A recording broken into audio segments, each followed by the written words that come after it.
Welcome into TFW Live, the best kept secret in fantasy football. We keep that week one feeling going all year long.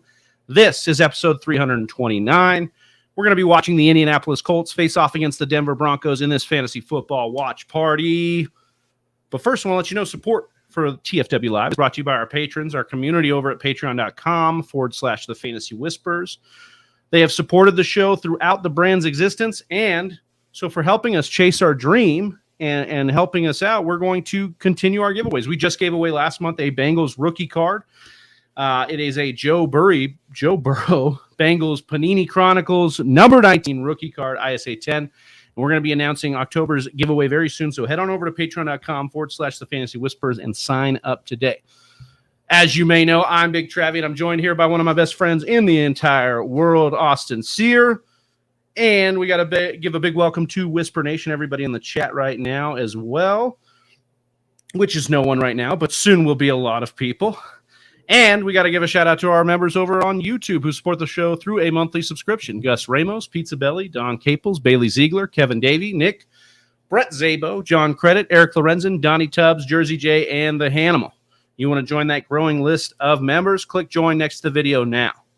And if you love fantasy football, you want to be part of a community where you know you belong, hit subscribe on the YouTube channel right now. We're trying to get one more subscriber, just one more on this stream. Could be you. And if you're new, let us know where you're watching from, where you're streaming from. We'd love to shout you out right here. Austin, how we doing tonight pre-game here, this Thursday night barn burner that's set up for us? Well, I'm pretty excited to watch some football. I'm excited to see what Russell Wilson we get. I'm excited to see how the Colts bounce back. I mean, they didn't look good last week, but it's the same team that beat Patrick Mahomes and the Chiefs. So I'm excited. There's parity all the time in the NFL, and that's what makes it the most exciting league on the planet. What's up, Jason? What up, Jason? Yeah, ask how I'm doing, though, man. I'm excited and a little scared about our bet slip that we got because, you know, I was maybe humble flexing a little bit, being like, I've never re-upped my account, dude. Like right. I've just been, I just playing on house money, cash and checks exactly. for years now. But I'm down to like my last $16 in the underdog account. So we need to hit, doggy. We need to make some rent is on the line right now for Austin. He's got to make rent here. So let's see. I'm to sell my ass. Sell my ass for this underdog bet slip. Jason already in here with some questions about tonight's game. Lindsay or Hines tonight? Boone or Gordon PPR? Man, I think I like Hines for the Colts, right? I mean, Lindsey, a new addition. We've seen it. Jordan Howard for the Eagles last year showed up off the streets and did work game one, but I'm not going to expect to see something like that for me. I'd go Hines if you got to choose between. But I guess before we jump to the Booner Gordon, actually, either would you recommend Lindsey or Hines at all, straight up? Like, is Hines a sneaky pick? Hines is an RB. He's on the RB2 borderline for me in PPR. All right. Because I think that he could soak up some work. I mean, they've been a weird team as far as secondary options. We've talked about this, Ashton Doolin and all these other guys. Alec Pierce, Mo Alley Cox. Yeah, those are some of the things that we have been seeing there. So I'd go with Hines, and then Booner Gordon. I think the chalk plays for both of these questions are the right one. Like, I think Gordon is going to get the rock tonight in a considerable fashion. He's the trusty veteran. He's the guy that's been around, and I know he's had the fumble issues, the neck thing, but they took him off the injury report. He's healthy. Yeah, that means he's better than he was before. He actually had an acupuncture appointment. No, I'm just kidding. I don't know, but I think that Melvin Gordon is a fine play tonight, especially with the climate. I mean, if we would have told you 3 weeks ago, hey man, Broncos versus Colts, you'd have been pretty jacked up. Like Matt Ryan, Michael Pittman, Jonathan Taylor, and then the Broncos. Bro. Yeah, let's ride. Woo! But now we're here. No Javonte, he's out for the year. No Jonathan Taylor, he's got a bum ankle. We're over here asking. Jason Hackward is literally asking us Lindsey or Hines, Boone or Gordon. That's where we're at with tonight's game. 42-point over under. We'll see what happens, though. Should be a lot of fun to get on here and watch some football and talk ball with you. But I want to tell the people about Underdog Fantasy, because that is where Austin has $16 left in his account. And Underdog Fantasy is the best place to win money. With the promo code TFW, which will get you up to $100 in match money. Austin wishing he had that promo code right now if he didn't already use it, but he did. So I did use it, and then I spent it on all our busted slips. Exactly. So put some money in tonight. Tail our bet, and this is the one. This is going to be the one. Hi, y'all. What's up, Don? What up, Albert? What up, Steven? Steven Joe. Good question. Pittman or Scary Terry, half-point PPR. How are we feeling about Pittman? Is his health doing all right tonight? He should be good. He had a down game. He should have had a touchdown last week. Right. Did not happen. I'm going to lean Pittman, but I like Scary Terry's matchup this week. I really do. I think with Jahan Dotson out playing the Titans, who've been really good really good for your wide receivers. But I think Pittman is the right play. Scary Terry's like trying to get a McFlurry at McDonald's after 11:30 at night. It's scary. You don't know if it's going to happen or not. You hope it does, but that doesn't put ice cream in your mouth. So we'll see. I think I'd go Pittman as well, but I also like the matchup a lot for Scary Terry. Sounds good. I think I would agree with that mostly. All right. We've got the promo code handled here. What are we thinking about tonight's game? You think it's got to be typical Thursday night, Austin? A little mucky muck? I think it's a little bit mucky muck. I think that the Dave Kluge call on our week 1 Thursday night game, or maybe it was week 2 because the first one's kind of weird, but is a valid take. Thursday games, usually you look at that mucky muck. I think that is a fair basis. Now, that doesn't mean that people aren't going to go off, but it means they're just not going to be as sharp. So I think that's probably fair to say. And, the Colts and the Broncos, like, how good are they on top of it? Yeah. Well, we were looking at the pregame stuff and scoring offense. The Colts are last, and the Broncos are 30th. So a month in, I don't know that these teams are very good at all. And so it's going to be very interesting to see what wins out for tonight between these two. And both of these teams kind of need a win. I mean, new quarterbacks. Promise was in the air for these teams, and they are both dealing with major injuries to their number one running backs. And looking to get something happening here in this game. Yeah. Should we pull up the bet slip? Yeah, let's do it. Stephen Joe saying Thursday games are slow pace. Yeah. Slow. So we're going to keep it going fast. Yeah. We're going to keep it going steady. I brought this up. You can see the 16 in the top, All the money I have. It's all the money Austin has left in the world right now. Guys, if I need to make some money tonight so that Chelsea and I can eat breakfast. So Oh man, I'm just playing. Gamble responsibly. Yeah, Learn from my mistakes. Because I'm never hungry. gamble more than you can afford to lose. Always stay hungry, as Austin says. Stay. Make sure you have money to eat. Don't eat. Don't eat. Always gamble. Oh man.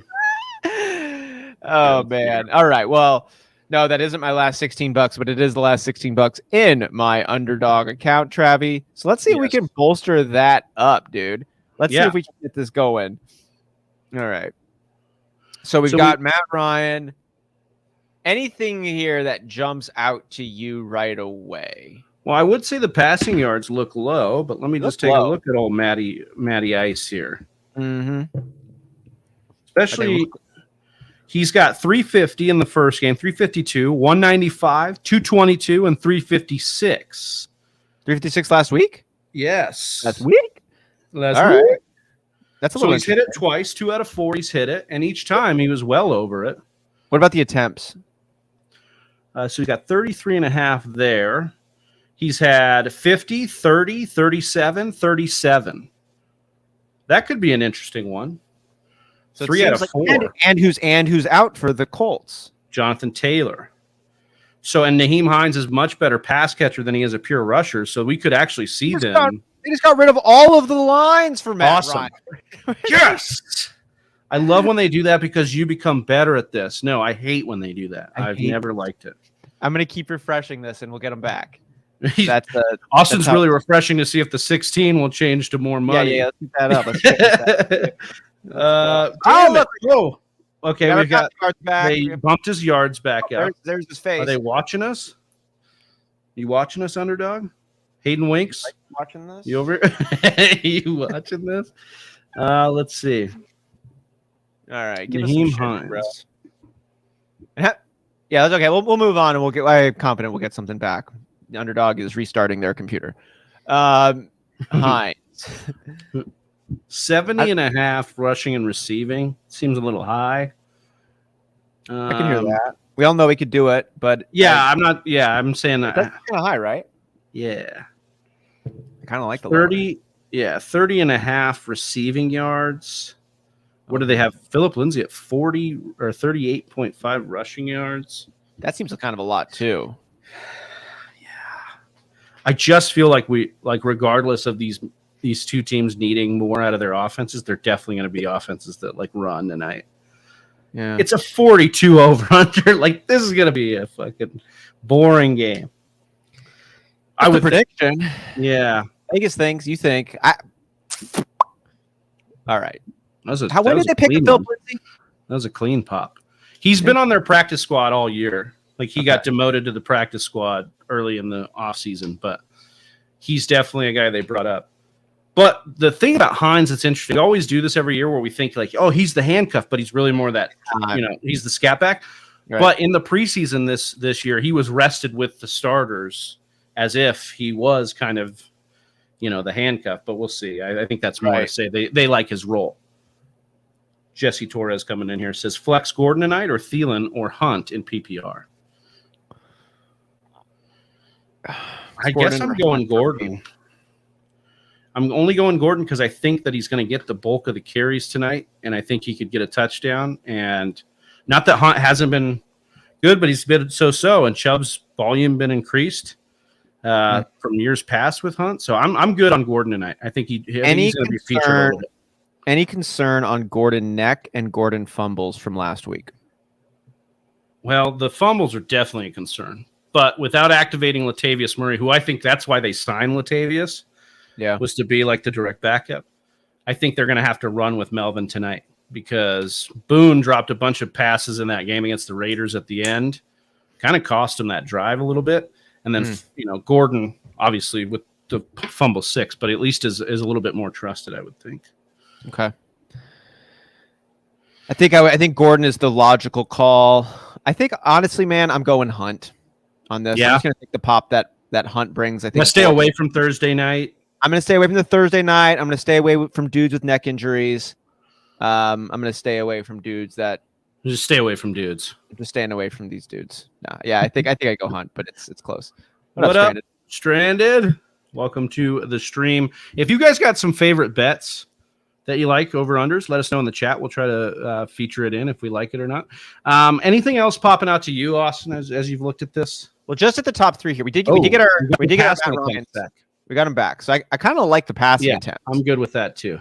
That's the one I've liked the most because it's not completions; it's just attempts. That's the one that tickles me. Yeah, the most. The Hines rushing receiving. That is certainly an interesting one. He's probably going to get opportunity, but even if he's getting opportunity, it doesn't mean it's actually going to happen. It's Thursday. It's not great. I'm kind of tempted to consider the lower on the Nyheim Hines side. Phillip Lindsay, I'm a little encouraged to go lower on the rushing yards, but it's so low also. I almost kind of want to stay away from. Yeah, I do too. Anything on Michael Pittman here, receptions or yards jumping out to you? Well, he had a bad game. Let's see how bad it was. So he's played in 3 games, and he's at 8, 9, and 3 receptions. Okay. We do have him squaring up against Patrick Surtain, who is a very good corner, but I do kind of like the 6 receptions, like going the higher on the receptions for Pittman, especially coming off a bad game. You kind of feel like it corrects a little bit, but I don't know how you feel about that. Yeah, I like that logic. It's not one I'm like hungry to jump on, but it's definitely one I think to consider. Let's put a pin in it and move on here. Alec Pierce has kind of been not really around, right? Yeah, he's not been good. Let's see here. Oh, actually, last week, 80 yards, 61 receiving before then. So 3 catches on 5 targets the week before, 4 catches on 6 targets the week just last week. So he's definitely like their deep threat. Okay. So he's one of those guys, like he could get that 40 in one play. So I'm not interested in anything Alec Pierce on that side. I think I think you hit it there. It's tough to call. What about Paris Campbell, man? 22.5 receiving yards. Let's see. I'm kind of interested on that one, on going the lower. Yeah, he's had 37, 0, 10, and 43. 43 was last week. Went 4 for 4, 67% of the snaps for 43 yards. Okay. It's just like between Paris Campbell, Ashton Doolin, and Alec Pierce. You're like, someone's going to be completely out of this. Yeah. I don't want to go with... I want to see what Big Mo's got going on here. Mo Alley Cox. 26 yards, 9 yards, 9 yards, and 85 yards last week. 6 of 6 last week for 85 and 2 touchdowns. Kind of like going... Yeah. Kind of like going the higher on the receiving yards for Mo Alley Cox. How many receptions did he have the last couple games? He had 6 of 6 last week. 1 of 3, 1 of 3, 2 of 2.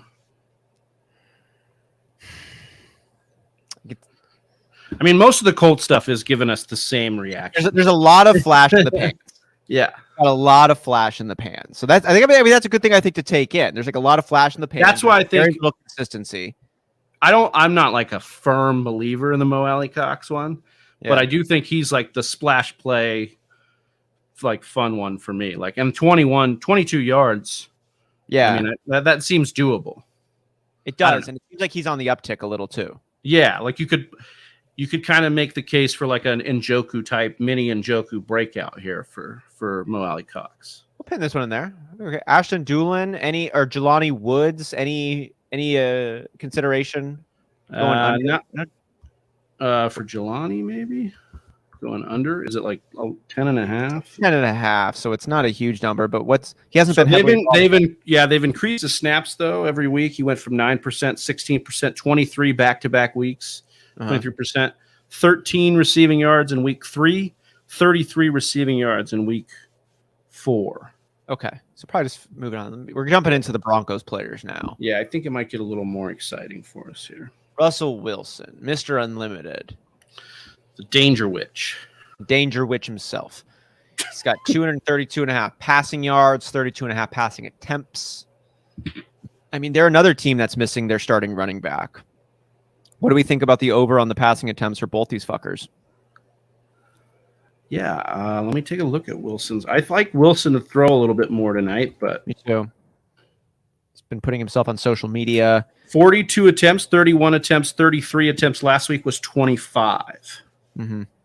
What do we have him for tonight? 32 and a half. Yeah, I'm good with that. The over on this? Yeah. All right. So we got the Russ one in here. What about Melvin Gordon? Anything here? So the 15 and a half rushing attempts. Is that too much? That might be a little too much. It feels like a lot. Yeah. But he also is the guy, presumably. So he had 12, 10, and 12 in games with Javonte. Right.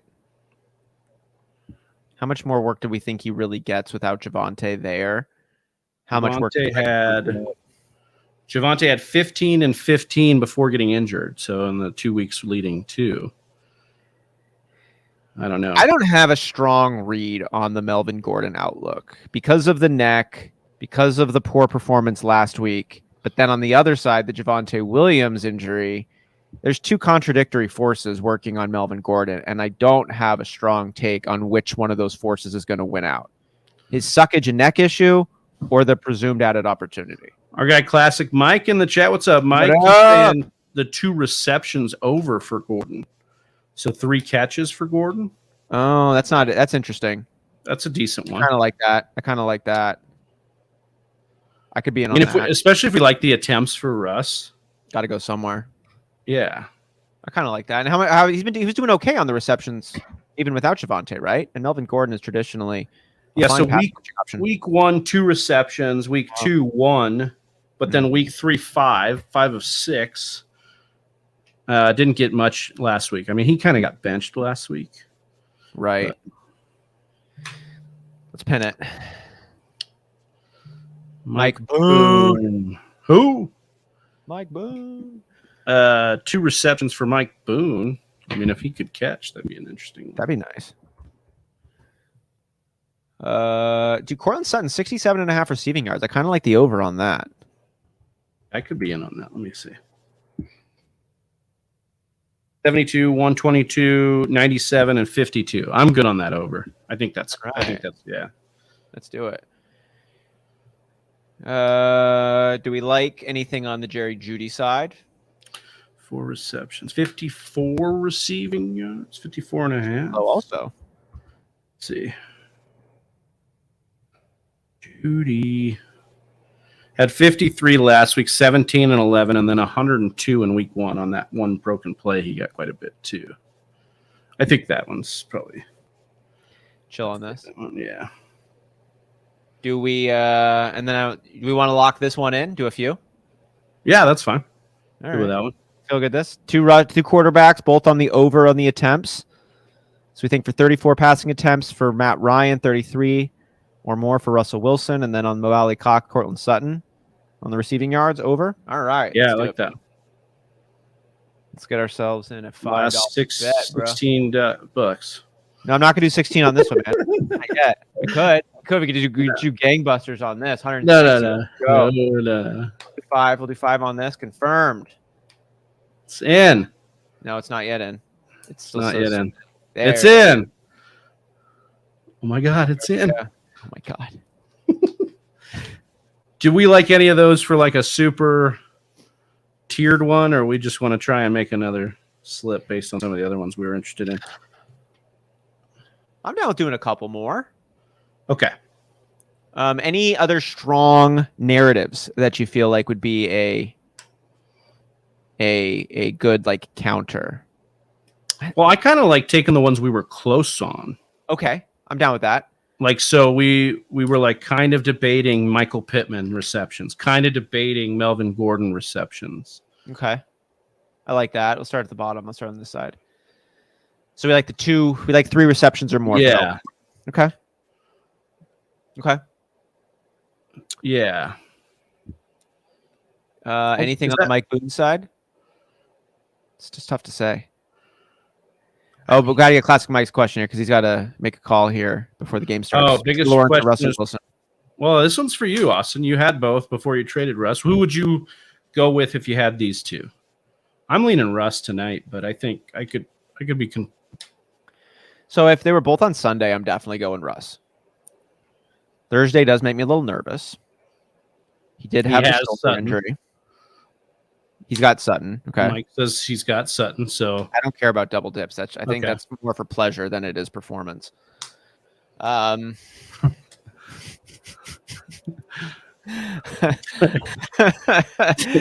follow TFW for more sex advice. We're here for the dopamine, baby. And Trevor Lawrence, the Jaguars are going up against Houston this week. I think I would be letting it ride with Wilson, but I didn't want to answer this question, so I traded Russell Wilson myself. Classic Mike. I'm in on Russ. I think they have to throw a little bit more. Yeah. I mean, we'll see. Gordon could come out and have a monster game, and then they could play their same offense, but I think they're a monster game. Yeah. Dude. I'm not feeling that. No. No. But I'm saying that would be that's the scenario where they don't throw a little bit more, and I think they're going to throw some tonight. I think that Russell Wilson's been getting clowned on in fair ways, and I think he and the Denver Broncos have heard it. I think Russell Wilson got some confidence after his best game of the year last week.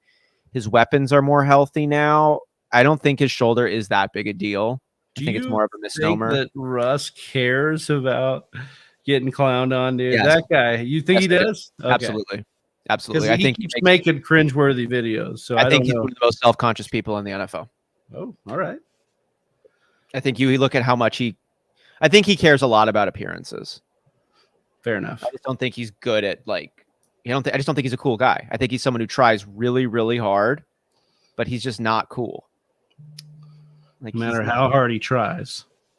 I mean, he was a fucking virgin who then picked up Future's ex and tries to claim that as a victory lap. It's not, dude. You look like somebody's choice after they became a born again Christian. And it's I'm going to go with the safe, nice boy in Russell Wilson after dating the thug in Future and actually having the best time of my life. But now I'm going to go set myself up for the afterlife with Russell Wilson and do things my grandma would be proud of. I think she got with it because Russ is a good corny dad. Yeah. Yeah. But I think Russell Wilson also thinks he's hot as fuck. So he's this weird That's where I'm you're oh, he's very self-aware, but I'm I don't know if he realizes that he's not all these things. I don't know. Anyways, we could psychoanalyze Russ Wilson all show. Trust me, I'm here for it. But I think Russ Wilson is the play over Trevor Lawrence. I think so too. Honestly, I'm okay with both of the reception overs. 3 isn't a lot for backs, and I think the backs will have to be involved. So I'd even be okay with the 2 receptions over on Mike Boone too. We had 3 targets that went his way last week, but that's kind of a lot, man. Both of them to get there, both. I don't know if Javonte and Melvin were doing that. It makes me. What's up, Ronald? What up? I'm cool with the Melvin one for sure. Do we think any interceptions? Do we want to give any quarterback interception consideration? Do you want to do an Undertaker slip? Everyone was a higher on the other one. An over. So Ryan's got 4 interceptions in 4 games. 3 of them came in 1 game. He's got an interception in 3 out of 4. Okay. I like the interception for Matt Ryan. On the road, Patrick Surtain. Yeah, I'd fuck with it. Oh, we don't even get the option. Of course not. Of course not. What about some? What do you think, Travi, about building this second slip a little bit of Undertaker style? All right. Or does that mean we're taking off the Melvin Gordon over? Maybe. Okay. Maybe. But we did all hires on the previous one. Okay. Play around. Let's see. So the under on the Nyheim Hines 70.5 rushing and receiving. I like that. Just a total dog shit game. Lower on both the running backs. Oh man, that'd be real bad. Yeah, I mean I'm fine with that. I mean, I'm okay with it too. Yeah, kind of. Should we just put it on there? See what we feel about it? Okay. Yeah. All right. Under on Pittman's receptions. I'll do under on his receiving yards. Because I kind of like the over on receptions, but maybe we'll just fade on that one. I hate when they don't give you a half. I wish it was 3.5. Yeah, you want the hook there. Yeah. What about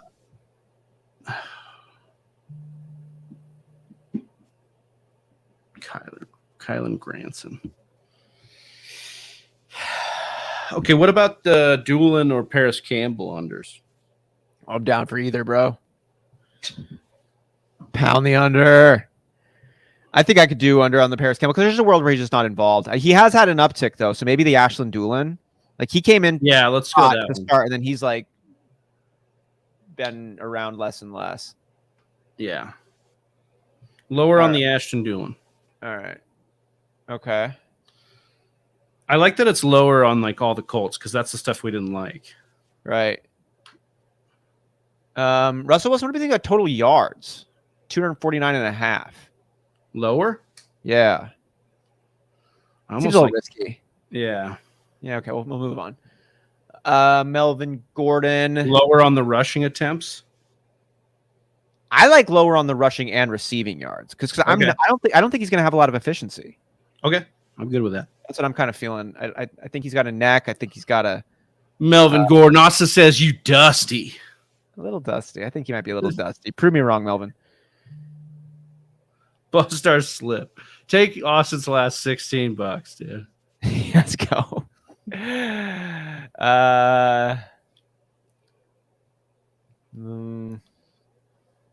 like all these ones.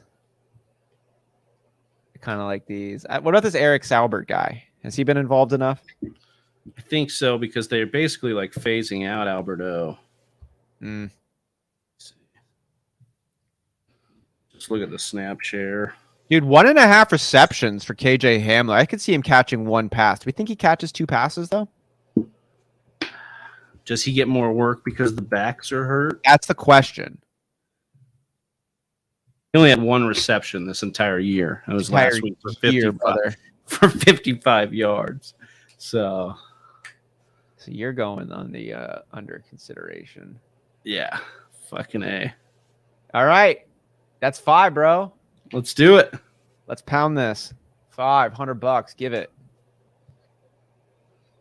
Submitting. It's submitting. It's submitting. It's submitting. Submitting. Submit. Submit. Submit. Whoa. Take it. Wait, why is okay? I was like, damn, dude. All right, so we got the lower on the Colts backs. All right, so now do we want to do the one? We also have the matchups. Oh, the rivals, yeah. Rivals. You want to take a look at any of those? Sure. Okay. So we haven't looked at receiving yards. So we get a buffer on Nyheim Hines, and we take. It's kind of fat. Yeah, that's a fat one. But receiving yards, Alec Pearson Hines, 6.5 to Hines. Ashton Doolin and Nyheim Hines. Interesting. On receiving yards. Pittman and Pierce, 30.5 for Pierce. That's a. What about like Pittman Sutton? They don't give you that one? It's all same team stuff.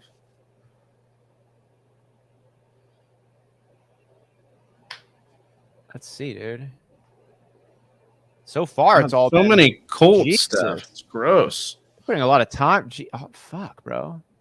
Do they every permutation a possible? Bro, and it's like the worst receiving core to like try and do that with. Okay, here we go. Now we got to the stuff. Passing attempts. We kind of already got a little skin on that one. What up, Jersey J? What up? With these two, when it's like when I could see these two being pretty even, I just say give me the buffer. All right. But I don't have a strong take. I'd be interested on if you had any take on that. Few interceptions also for these two. It's kind of fun. I'd go Wilson. I think I'd lean Wilson. You think Wilson's less likely to have a pick than Matt Ryan? I think so. Okay. Consider that. Passing yards, about even, a little more for Matty Ice. Completions, close. Receiving yards. These are some What's so weird, dude? What are these, dude?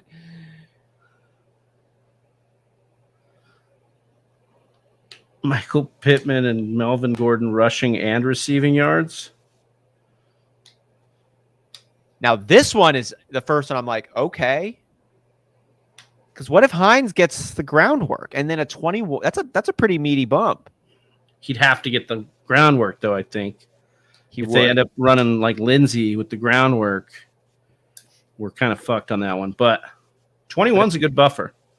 The logic that I've got is Hines could be taking a lot of ground game action. We think it's going to go Lindsey, but Lindsey's not like a ground and pound specialist either. No.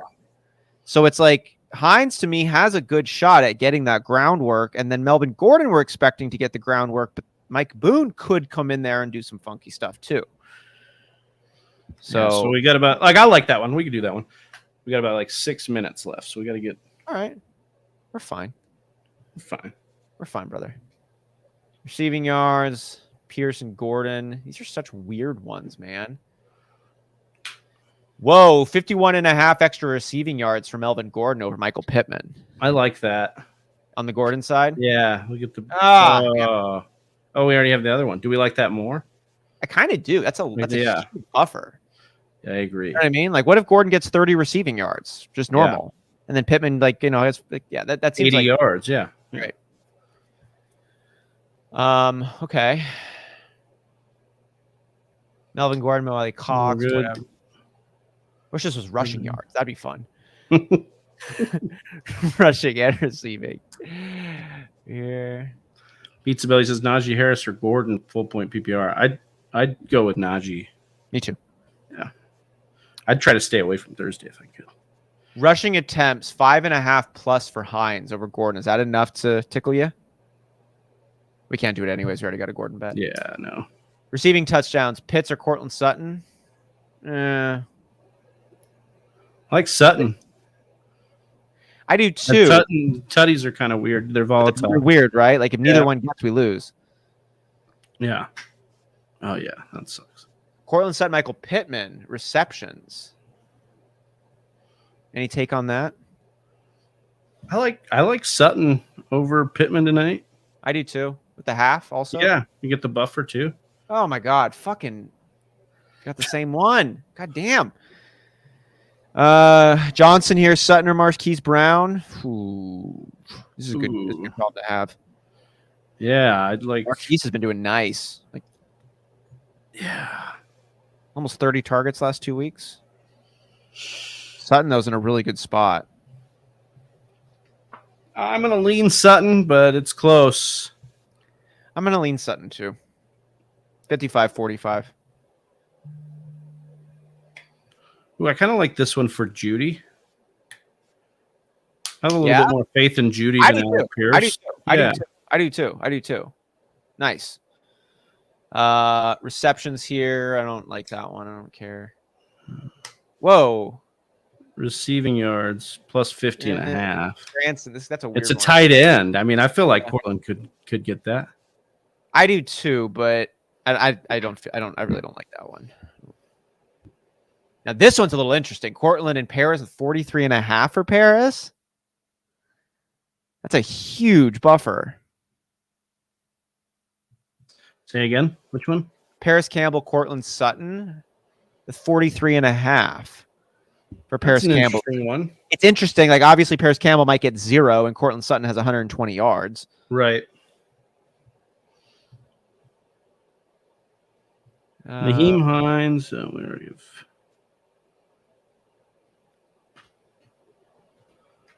Rushing and receiving yards. Ooh, what do you think of this? Oh, I think we probably not. Actually, we could do this one. Cortland Sutton, Nyheim Hines, rushing and receiving. I kind of like the Cortland Sutton.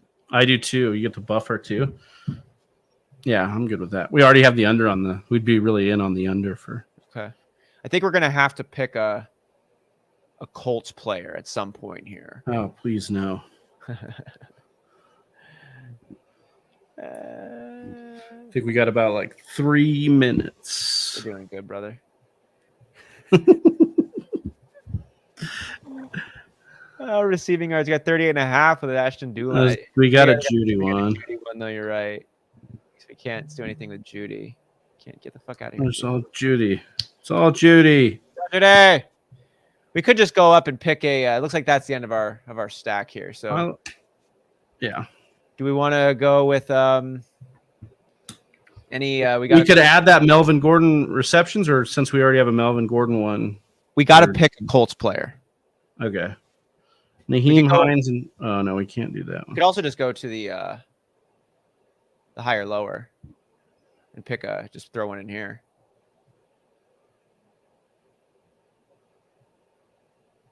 Any big ones that we didn't get in here? Do you like the over on the Michael Pittman? Oh, we can't do that one.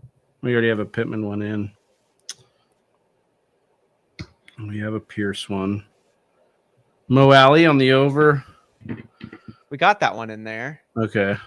You want to do a higher lower on Jelani Woods? That tickle you? Yeah, I guess. Not really. Harris we got to pick something. Yeah, there we go. That's fine. Actually, I don't know if that works because we did It's in there. Right? All right. No? Yeah, sure. Sure. There we go. It's my last. Why not? There we go. Well, that's fine. Fired it in. We got it in. Caller. Yeah, baby. Okay. There it is. All right. Yeah, baby. All right.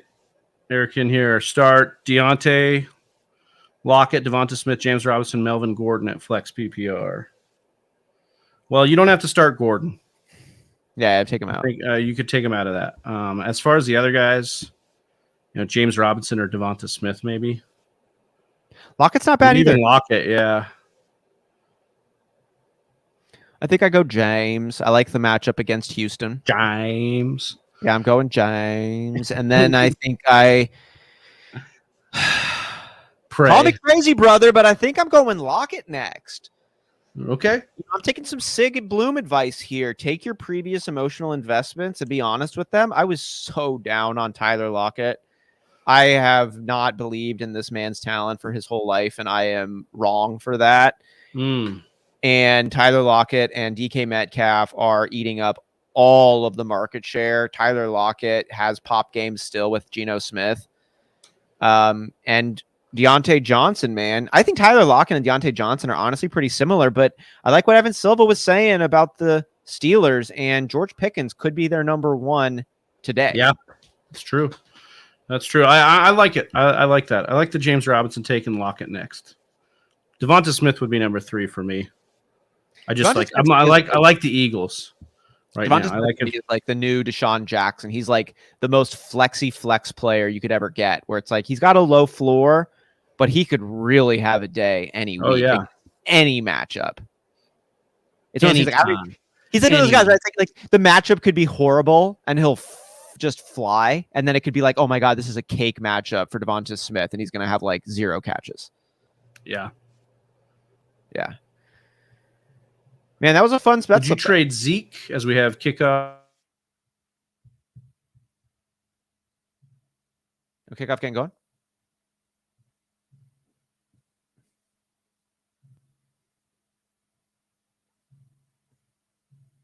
Am I frozen?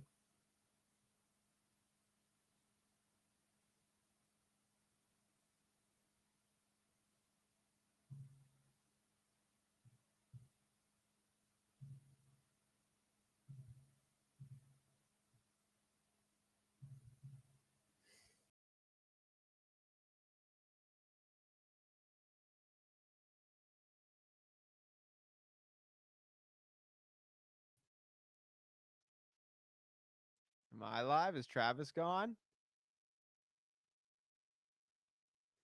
I'll remove him. What up, guys? Would you trade Zeke, Penny, and McLaurin for Brees and Pickens? Zeke, Penny, and McLaurin for Brees and Pickens. Thanks, Jay. Back to your question here, Weast. Zeke, Penny, and McLaurin. I think you might be ahead on this. I think this could end up being a smart call, but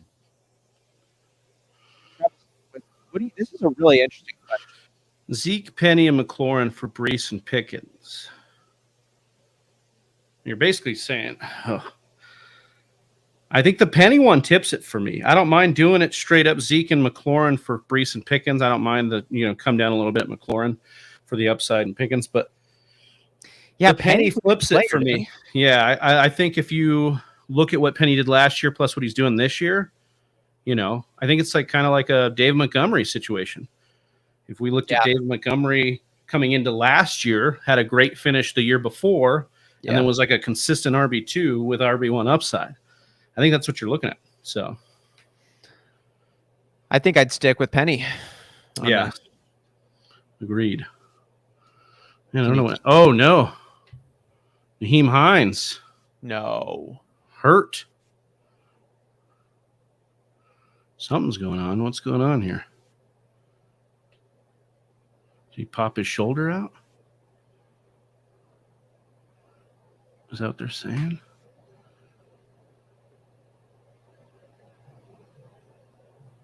Ooh.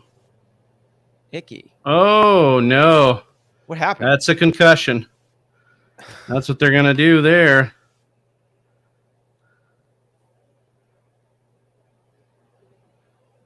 Man, the wobble feet, man. What's up with Thursday night, dude? I don't know. Maybe they shouldn't do it. Yeah. Maybe, huh? Richard Sherman over there you're going to pay me to talk about that. That's the true waddle. Yeah. Well, hope he's okay. Get everything checked out there. Well. It's cursed. Yeah, man. Oh, look at Philip Lindsay ready for the revenge game, dude. So how much action did we have on Nyheim Hines? I think we had the Nyheim Hines under for the one. Boom. What about were the other ones? We took the buffer though, I think one where he had 50.5, which could still be good. Oh my God. Dude, my internet is hot garbage tonight. I don't know what's going on over here. My internet's got CTE. They're pulling him off the field here. All right, Russ and the boys. Russ in the country. Russ and the country, man. It's Broncos Nation now. Melvin Gordon. How's it been in Denver, Travis, with the Broncos love? It's the vibe. It's optimistic from the people I talk to that are like, oh, he'll get it turned around. I wonder how long that's going to last. Yeah. But they invested in him. I think it's more than likely I think that Russ is going to, even if he is to blame for stuff, going to shake a lot of the blame because of Nathaniel Hackett's existence. It just makes sense to me. You invested all this money in Russ. You're not going to screw that relationship up. And it might have validity to it. Yeah. I think so, too. I mean, I think Hackett's the one you got to be like, what are you doing? I mean, especially with the name? Yeah. Nate, dude. No, I'm just kidding. Hack. What a hack job. Can't even hack it. Oh, Judy. Russ with a couple of decent throws, starting it off. Mr. Danger Witch himself. Nah, too dangerous. This is a B throw. Nyheim Hines, Scott looks like might have been concussed here. Scott coming in late asking. Up, we'll see. Well, he's definitely going back for review, and he had the wobble legs. So we'll just see how that one plays out. He was walking around like normal, and then it was like someone turned the gravity up times 20, and he just right. Melvin with one reception, Did we get that 3 reception in there? I don't know if we did. Let's see. I don't know. Pull it back up.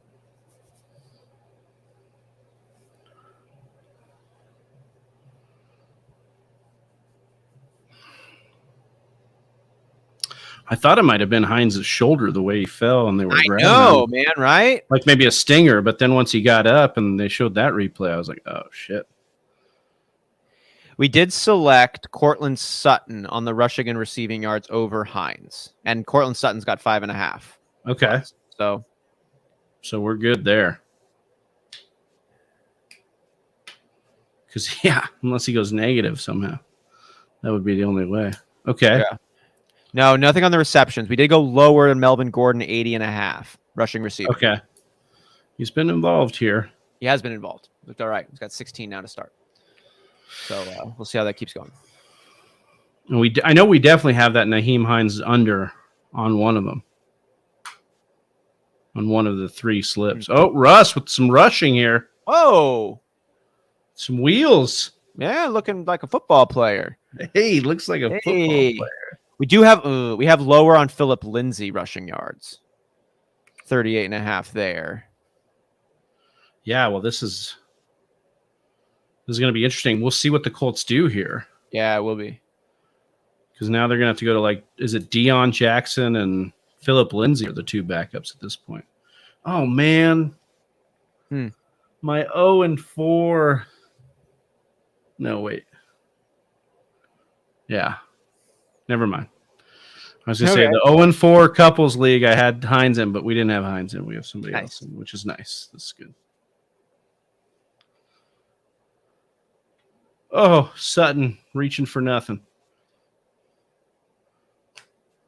Russell sails the ball over Cortland Sutton. Pizza Belly says, hung on to Hines in several leagues for this exact situation to start him, and now for him just to get knocked out of the game after 3 plays, FML. Yeah, man, it is not fun to watch these players go off the field with the injuries on these Thursday nights. It's been rough. But the good news about Thursday is hopefully you're not that invested past Hines. Yeah, so you've still got Sunday, you still got Monday. Negative yards for Gordon. We love that. Yes. Play against Melvin Gordon as well in our league of record. Oh, you love it, though. You love to see it. You're playing the sexy borings? Yep. And you get a whole lot more boring than sexy this week, hopefully. We'll see. We'll see if we get some Kyler Murray pop, some Marquise Brown pop. Hopefully no more Melvin Gordon pop. Dirty pop. That's a nice one. Oh, man. 3rd and 12. 3rd and 12, and the red zone stalling out like the Broncos have been doing all year. Oh, yeah, he wants it down the seam, and he's got nothing. Damn, was that it? That was a pretty good pass. He's thrown the ball with zip the last few games. Got some he's straight into the ground. You got to see if this hit Judy in the hands. It looked like a bit of a dime. Yeah. Let's see. Could have one-handed. It would have been a hard play. But yeah. That was good placement. It was actually a good throw. It was a better throw than it was a decision. Yes. It was definitely one of those ones where it's like, should I throw this? Probably not. It's kind of a perfect throw. Yeah. It was a perfect throw, but but it was not an easy catch. The defender was in a pretty good position. You're like, I don't even know if Judy could have gotten 2 hands on that rock. Yeah, it's like I don't know if you want to be catching it like that. That's not definitely one you want to be like, ugh. Dude, speaking of that, though, let's talk about George Pickens for a second. Just because we're talking about guys who can make like one-handed plays. He's actually, I'm getting a little bit of Odell Beckham rookie season vibes out of George Pickens. And what I mean by that is, you picked him up in our league of record off waivers, and now you're hoping that he's Odell Beckham Jr. Oh, yeah. And also, I turned down a trade from Brett Johnson, the sexy boring king himself, to get Odell Beckham his rookie year because I still had not accepted rookie wide receivers as being consistent options. And it was right around that time. I mean, for me, it's Mike Evans, who was like the guy who tipped it. Mike Evans' rookie year was over 1,000 yards. He's had 1,000 yards every year, but he was like the the 10th receiver or something in NFL history to be a rookie with over 1,000 yards. It hadn't happened often. Now we're in a totally different world. Now it's like every year, at least one, maybe two rookies are going to break 1,000 receiving yards. Right. You know, we've got Jamar Chase, we've gotten Justin Jefferson, we've gotten AJ Brown, who got really close, and Terry McLaurin got really close those years. Odell Beckham. There's options now who have had it happen. Chris Olave, this year's rookie class, is probably the lead candidate. Drake London, pretty close. Garrett Wilson up there. And George Pickens, I don't know if he's going to get that many yards because he's coming in behind, but he could have a great rest of season. And I kind of just bring that one up because of his spectacular catchability. We already saw that play on a stream we were doing here not too long ago, which was being compared to that Odell Beckham catch. And some were saying is one of like the best catches, ever, given it didn't look as flashy, but given the way that he was twisted and how complicated that catch was. And then George Pickens comes out and says, that might be my 7th best catch, actually. And you look at my film from college and you're like, well, this dude's actually got some like spectacular catch bonus points for sure. So yeah, I'm just wondering on like, what's the realistic, like you definitely want to roster him. And I think he's, if we were talking about like the backs versus the receivers that were on the waivers this week, we talked about the guys like the Denver backs, the Denver backups, and then the Falcons guys. I'm taking Pickens upside over those guys, off the waivers because of what you said. And I do think there's a world where he's now the number 1 for Pittsburgh, as Evan Silva's talked about, because Pickett's got some familiarity with Pickens. They were playing together in the offseason a little bit. They've got some of that going on. The other thing is that Pickett versus Trubisky, he gives his guys a chance on the boundaries. He gives them a chance to get these balls. Trubisky was not looking good, was not giving them catchable balls. And I just think that there's a world where, I love Pickens' upside. I think he is a guy I wish the Packers would have drafted. Speaking of those part things, of a great wide receiver. Forgot to mention Dubs. He's had a great start. I'm Olave too. I think is another one. We mentioned Olave. I think Olave and Drake London at the top there. Garrett Wilson for me would probably be the next one. Dubs is looking to me like a great option, especially in PPR. His yards per catch though are a little bit low. How excited are you? Could Dubs be the real deal, Travis, for your fantasy teams? I think for the Packers, got a new Randall Cobb. I think a new go-to guy, but is he going to have the down the field ability? Is he going to be looked to in the big money situations? I think he will be. Rodgers went right back to Dubs in that game where he dropped the touchdown. He went right back to him. So I think there is a world where Dubs is like this wide receiver 2-3 borderline guy the rest of season, because I just think his upside's higher than Lazard at this point, because if he becomes the guy that he goes to every game, because he's playing that deep role where I think Lazard's shifting into more of a dirty work boundary, like possession receiver, and then our upside plays on offense are coming from a guy like Dubs, maybe Tunyon once in a while, maybe Watson. But Lazard did look good though. 8 targets, 6 catches, 116 yards last week. Yeah. I like Lazard. I like Dubs though too. We were talking before the show. We just really like what the Packers prospects are looking like. This wide receiver core might be developing and coming together in an okay way. Lazard and Dubs, and then throwing some Tunyon, throwing some Cobb, throwing some big, well-designed plays for Christian Watson. It's good. Absolutely. So the Colts have the ball again here, 2nd and 5. Saw a pretty nice screen pass or outlet pass to Deion Jackson. Had some juice on that last play. Sack Matt Ryan down. It's going to be 3rd and long, it looks like here. Halfway through quarter 1, 1/8 of the way through the game. This is looking like a nice Thursday schlump fest. We've had a concussion and a field goal. Yeah. That's been our major action. We had a concussion, a punt. Lindsey just got blown up. A concussion, a punt, and a field goal. Yeah. Great stuff. Let's go. Thursday night. Yeah. Amazon just loving the money they dumped into this. Here, baby. We are here. Oh, there's Jackson again. Jersey J wants to know, do we think Pickens is better than Deontay? Well, it's hard to say. I would say his ceiling's higher than Deontay. He's not a more well-rounded football player than Deontay is right now. No, there's no way you could say that. But yeah, I'd say his spectacular catchability is higher. Again, I just think he athlete. projects to be more of a typical alpha wide receiver in the NFL more than Deontay has. And Deontay's been great. I'm not trying to – this isn't a knock against Deontay. He's been really good, demanded targets, and been consistent. But Pickens could be another animal here. Right. Exactly. Another punt from the Colts. Yeah.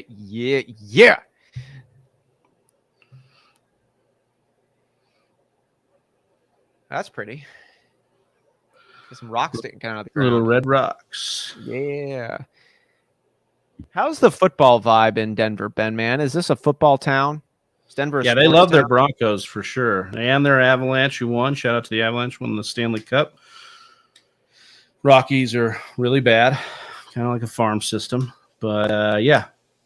They love their sports out here for sure. And the Broncos, I mean, I think they were excited. They were kind of comparing this to like a Peyton Manning-esque signing. You know, they definitely wanted to live off of that kind of highness. But we got to see what happens with this coaching staff and they're Russ. rocking the trophy case. Yeah, it's definitely We got Super Bowl champ, 9-time Pro Bowler. Yeah, hungry. I remember when he signed the big deal. A lot of the beat writers were like, "Oh, the standard is back. The standard is set once again." And it was like, okay, like we'll see. Standard is that?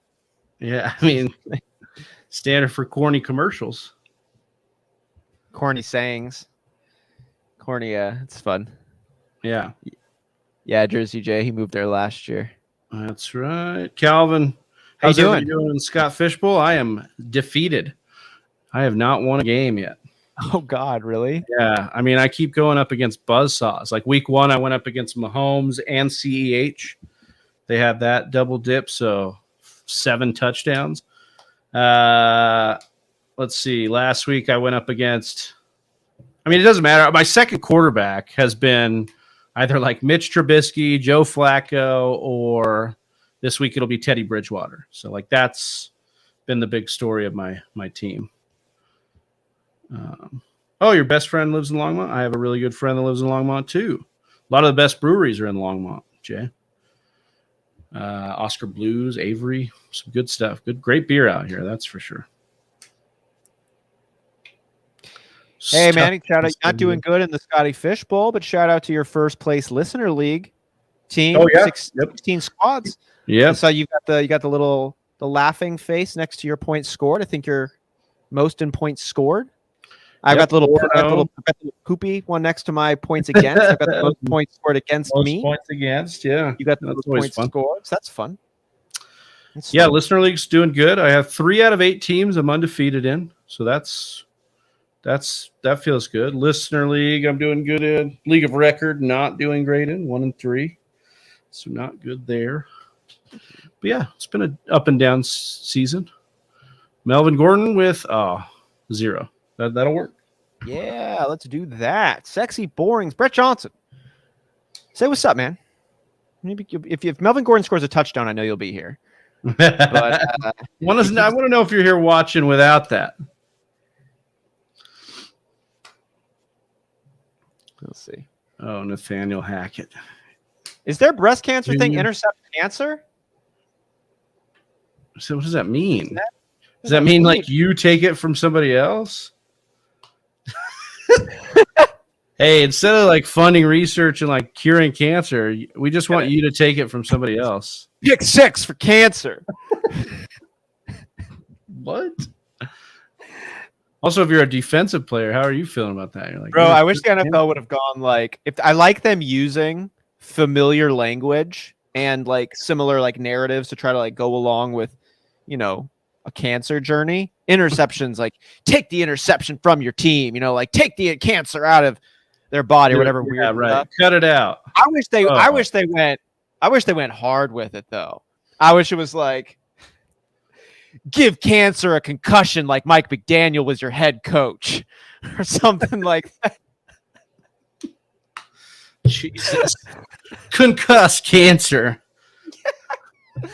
No concussion protocol. Put it back in the game and have Bobby Wagner hit it again. Something you like want to that. beat cancer? Don't even go to the doctor.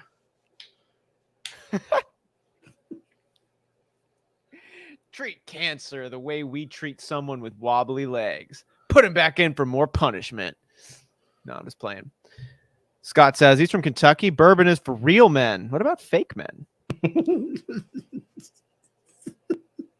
Isn't bourbon for everyone? What about women? Whiskey. That's just whiskey, I guess. No, is that Kentucky bourbon? Is bourbon and whiskey the same thing? And as long as it's made in the bourbon hills of France. Scott's one of those guys that he's drinking bourbon because he's a real man. Go crazy on cancer, like Antonio Brown. Yeah, dude. There was an official NFL licensed shirt that came out and said that. I might have to buy that. Just like a picture of him in the pool with the blurred out man meat. Oh my God. Antonio Brown exposing himself to cancer. Expose yourself to treatment. Antonio Brown exposed Antonio Brown in Dubai. No, dude. No. Expose that cancer to chemo. We'll stop there. Yeah.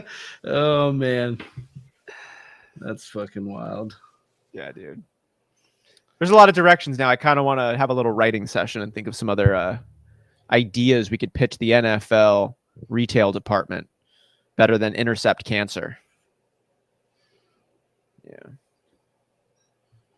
Scott says, when I was a kid, a family friend would say, anyone can quit smoking, but a real man faces cancer.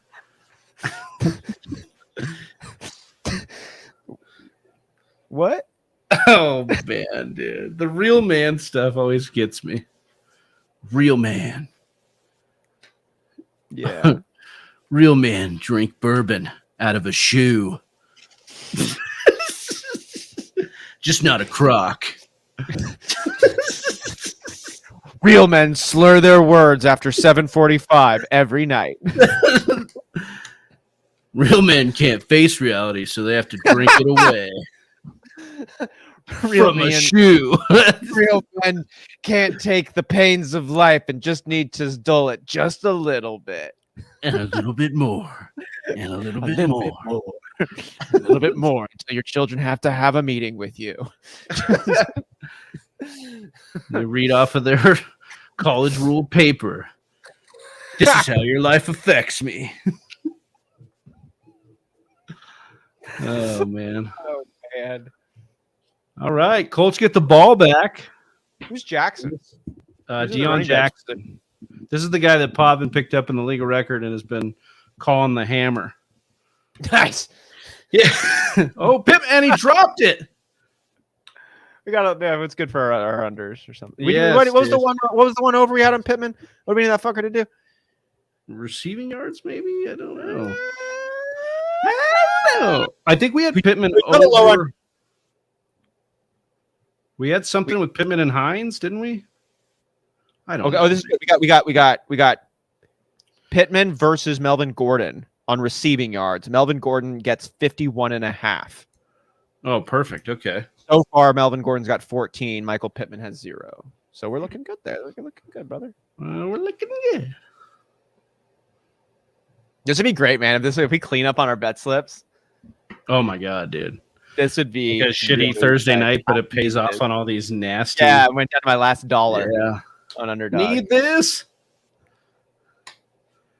When I think of real man's drink, it's like VO, not bourbon. I think vodka is more manly than bourbon. Now I could fill a if we're going to say like manly, Russian vodka.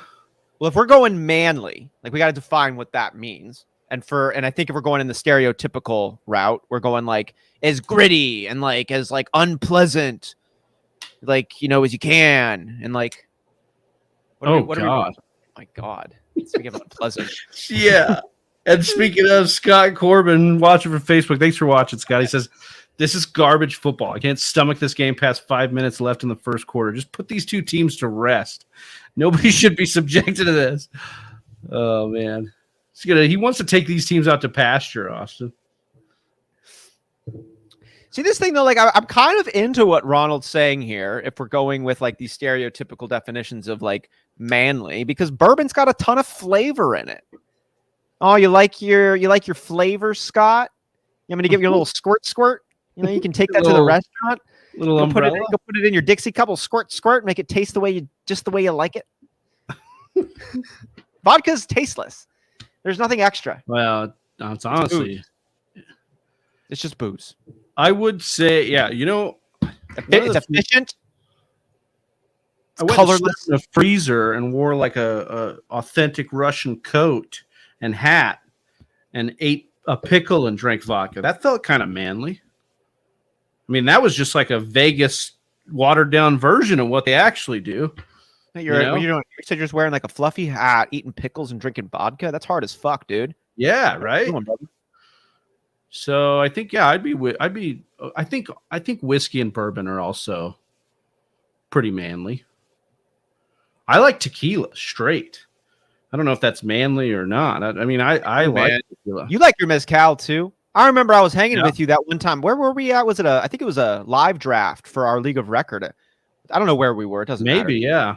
We were at a bar and we were drinking, and I was like, I saw you. You're like so cool when you drink mezcal too. Like you always find yourself with like a neat glass. It's not flashy, but it's got a little bit of orange in there. You got it. Yeah, you got like a nice looking glass. You hold it like a G. You got like a little sway to you too, and you're really in a cool zone. And I saw you, and I was like, I want that for my life. And I'm like, what you drinking, Trav? And you're like, oh, I'm drinking my mezcal. I'm like, get me a mezcal, please. Yeah. Throws it up. Drinking, I'm like, we're like, cheers, brother. We have it's like a commercial. There's like some guy in a deep voice narrating our lives, in the background. Real men drink mezcal. Yeah, and I'm just, oh, no. Can I please get a Sprite? Can I please get a Sprite for my mouth? I need a Sprite now. No, Travis, here, take I need a Shirley Temple. I'm going home now. Yeah. Oh my God, Irish car bombs outside of the terrorist activities. I love the actual drink. These ones are good. Yeah, you got to drink them fast, but they're good. Little curdle, bro. Yeah, you got to get it down, dude. Yeah. I did like get a little Baileys and some whiskey, throw it in a Guinness. I like that. Don Bell, 318. Pick two: Olave, McLaurin, Deontay Johnson, Godwin. Olave and Godwin, man. That's my two. Godwin is looking all right. He had that scary injury bit last week, but he played the rest of the game. He's been practicing. They need his help. I think I'm with you, man. I think I'm with you. Olave, Godwin, McLaurin, Deontay Johnson in that order for me. Fuck, dude. I hope Deontay Johnson is behind George Pickens now. I could really use that. In my life. Is Deontay... We're about to learn about Deontay Johnson, dude. We're about to learn, like, the way that I've broken through on Tyler Lockett, where I apologize to Tyler Lockett for doubting your success, my friend. I hope you'll be friends one day. Hope you can hear this apology and not any of the other infractions I spoke on your name. But I think Tyler Lockett's actually really good. We talked about this with Deontay Johnson last year. Was his success because of Big Ben's noodle arm? Right. Or is this guy able to like make his game whatever it needs to be? And now there's real competition. We thought Claypool was competition. For whatever reason, Chase Claypool is not the dude that we thought he was going to become after his rookie season. Not unless something changes. Deontay Johnson hasn't had competition at that wide receiver one spot until now. Now he's got a new quarterback who doesn't have a relationship with him, and he's getting out highlighted by George Pickens. So we'll see about Deontay Johnson. I'm just like, that's a storyline I'm interested to watch. See if Deontay can rise to the occasion. Yeah, I mean, that whole offense for me gets an upgrade, and I'm excited to see if Claypool becomes anything, if Freiermuth can retain being a guy. And then, of course, Najee Harris, we were kind of like down bad on Najee. Oh, yeah. Oh, big throw. Oh. It's nearly picked. I got to tell you what, man. I am feeling so fucking good about getting rid of Russell Wilson right now. Yeah, this is not... Because it's like those big plays. Like, that wasn't an awesome throw. It didn't happen. It could have been picked. Yeah, we'll see.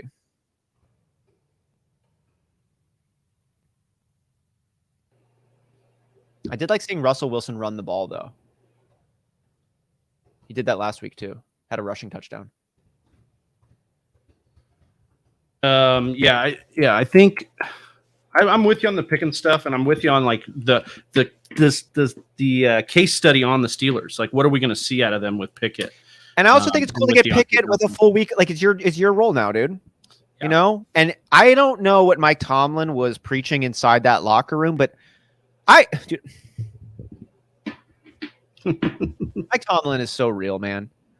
I would follow Mike Tomlin most places, you know, without knowing a lot of where we were going. I trust him more than I probably trust any other NFL coach right now. He has just shown high levels of integrity in difficult positions. I feel like he's battle tested. And I really appreciated the way that he handled the Mitch Trubisky situation. We were streaming another dog shit Steelers game a couple weeks ago, and we're like, this is so bad. Mitch Trubisky's so bad. And people were asking, like, we had I don't know if it was Ryan Weiss or maybe Dave Kluge again saying, I'm just concerned about anything on Mitch Trubisky because I think he could be replaced at any moment. And he didn't in that game. And then Mike Tomlin comes back out and says, like, no, it's Mitch Trubisky. It's his game. It's his show. He's the starter for us. Right. And then he doesn't pull him until like Mitch Trubisky basically demands he gets pulled from that game. So he showed full faith in his quarterback up until the quarterback demanded that faith be let go, basically. But now he's got a new guy. First quarterback drafted. It's not like a young pup. He's a little more polished at the quarterbacking position, Kenny Pickett. He's not as high of a ceiling option as you get some of these other first quarterbacks off the board, but like he should be able to come in and play some all right NFL football, you think. And I'm curious to see what that's going to happen for the wide receivers. Jersey J saying it's just 1 week and everyone's on Pickens. Let's just relax here. It was a breakout week with over 100 yards where he led in targets and did good work with them. And this is after he had maybe the best catch this NFL season so far, when he was expected to do that. That was like his thing, and now he's doing it. Right, and if you remember, like the breakout season for Justin Jefferson or even like Odell Beckham, and I'm not saying he's going to be those guys, but those guys were dropped. Mm-hmm. Those guys were on waivers. So Pickens we were on to in the early process because he was good and he was showing out in camp. Then the Mitch Trubisky experiment kind of deflated the whole offense, so maybe you moved on. Now we've got a breakout game. You definitely want to be in on the uptick, and all we're saying is the excitement is definitely there, and it's valid. I wouldn't go out and be like, we're starting him everywhere this week, but it's an exciting thing to pay attention to. I think that's what we're kind of in on. Philip Lindsay here with the carry. That dude was... Is that Philip Lindsay? Yeah. Looking pale. I think he's... Yeah. Is Philip Lindsay white? I think he's light skinned. So I think he's like he's probably half and half. I don't know. I don't really know for sure. Philip Lindsay, man. Okay. Philip Lindsay, such an interesting case. I feel like nobody ever wants to see Philip Lindsay succeed, and he just does it anyways. Yeah. Philip Lindsay's a really cool player, honestly. Not like cool to start for your team or anything. But... Oh, is that Mo Alley? No, it's Jelani Woods. And it's a flag. We'll see what it's about. Did we go over or under on that one? Did we do anything with Jelani? We did higher on Mo Alley, 21.5. Looking great on that. Looking solid. Dude, our lower is looking nice. Our lower so far is looking good. We've got we did have lower on Nyheim Hines on that one too. You're right. Yeah. So we've got lower on Nyheim Hines. We still also did lower on Philip Lindsay, 38.5, but he's at 8. Check. Lower on Ashland Doolin's 14.5 receiving yards. He's got 0. Check. Lower on KJ Hamler's receptions, 1.5. Check. Melvin Gordon's 80.5 rushing yards and receiving yards. He's at 15. Check. He had less than when we checked in last time, and we checked in a while ago. Sack here.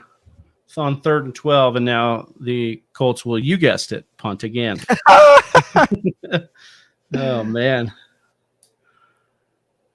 Dude, I wonder if that guy, what was his name? Scott? The guy from Facebook? I wonder if he's still watching. There's no way he's still watching. Scott Corbin. This is garbage football. Put these teams to rest. Take him to the outside behind the barn. Go put her down. Where you keep those Broncos and Colts. Go back behind that barn. And oh, Matty P. This Oh, is some Matty booty P. sauce football. I want to get Matty P back on the show, dude. Yeah, dude. When are you coming on? When are you coming on, Matt? Matt, you're not being a bitch, are you? Don't be a little bitch. Matt's like, oh, look over there. I'm calling me a bitch when I can't even be on the show right now to defend myself. Yeah, come on the show. He probably wants to get on here and talk about Deion Jackson, dude. The hammer. The hammer. Who's he hammering? The back of his lineman right now. What? Like, is that a? He's running into the back of the line. Oh, I thought you were making a sex joke. No. Like, whoa, bro. I thought you were making a butt sex joke. Wow. Never. I quit fantasy after Travis beats me to the point of unrecognition this weekend. Oh yeah, what's going on with you two guys? And you're We've little like, been- you're gonna win. I'm gonna win. You're gonna win. We've been texting each other some funny stuff. I was telling him today, I'm like, yeah, dude, my boss said I'm fired if I lose to you this weekend, like, then I was like, oh yeah, Cassie's going to leave me after how bad she sees that you like beat me this weekend in fantasy. We just been going back and forth on that. So with like the trash talk of you're going to beat me so bad. Yeah. No, you're going to beat me so bad. Yeah, I'm not going to poop for 6 days. Yeah, my parents are going to come out and tell me I'm adopted after you beat me so bad this week, dude. Oh, man. Bro, my adopted parents are going to show up to me after 32 years of living with them to tell me that they're actually my birth parents. Yeah. Yeah. Not even more on the other side. I don't know, man. I don't know. Dude, fantasy football, man, it's an emotional experience. Don't you Very much so. Don't you love when you win like the vast majority of your leagues in a week, but you're still focusing on that one loss? No, I hate it. I know it sucks, dude. I hate that so much because it's like this year. I mean, it's probably recency with it, but this year especially, man, just like be like killing it in some leagues, and I'm like, look at Tolton, our league of record, and I'm like, man, not good. Have you seen Deion Jackson, the Hammer? No, I haven't. Have you seen Philip Lindsay, the Jackhammer? I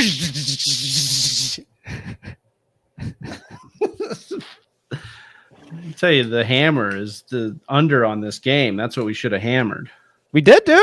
For the overall, the larger one. Yeah, can you share the bet slips so we can see where we're at? We live look, live check in, live look in.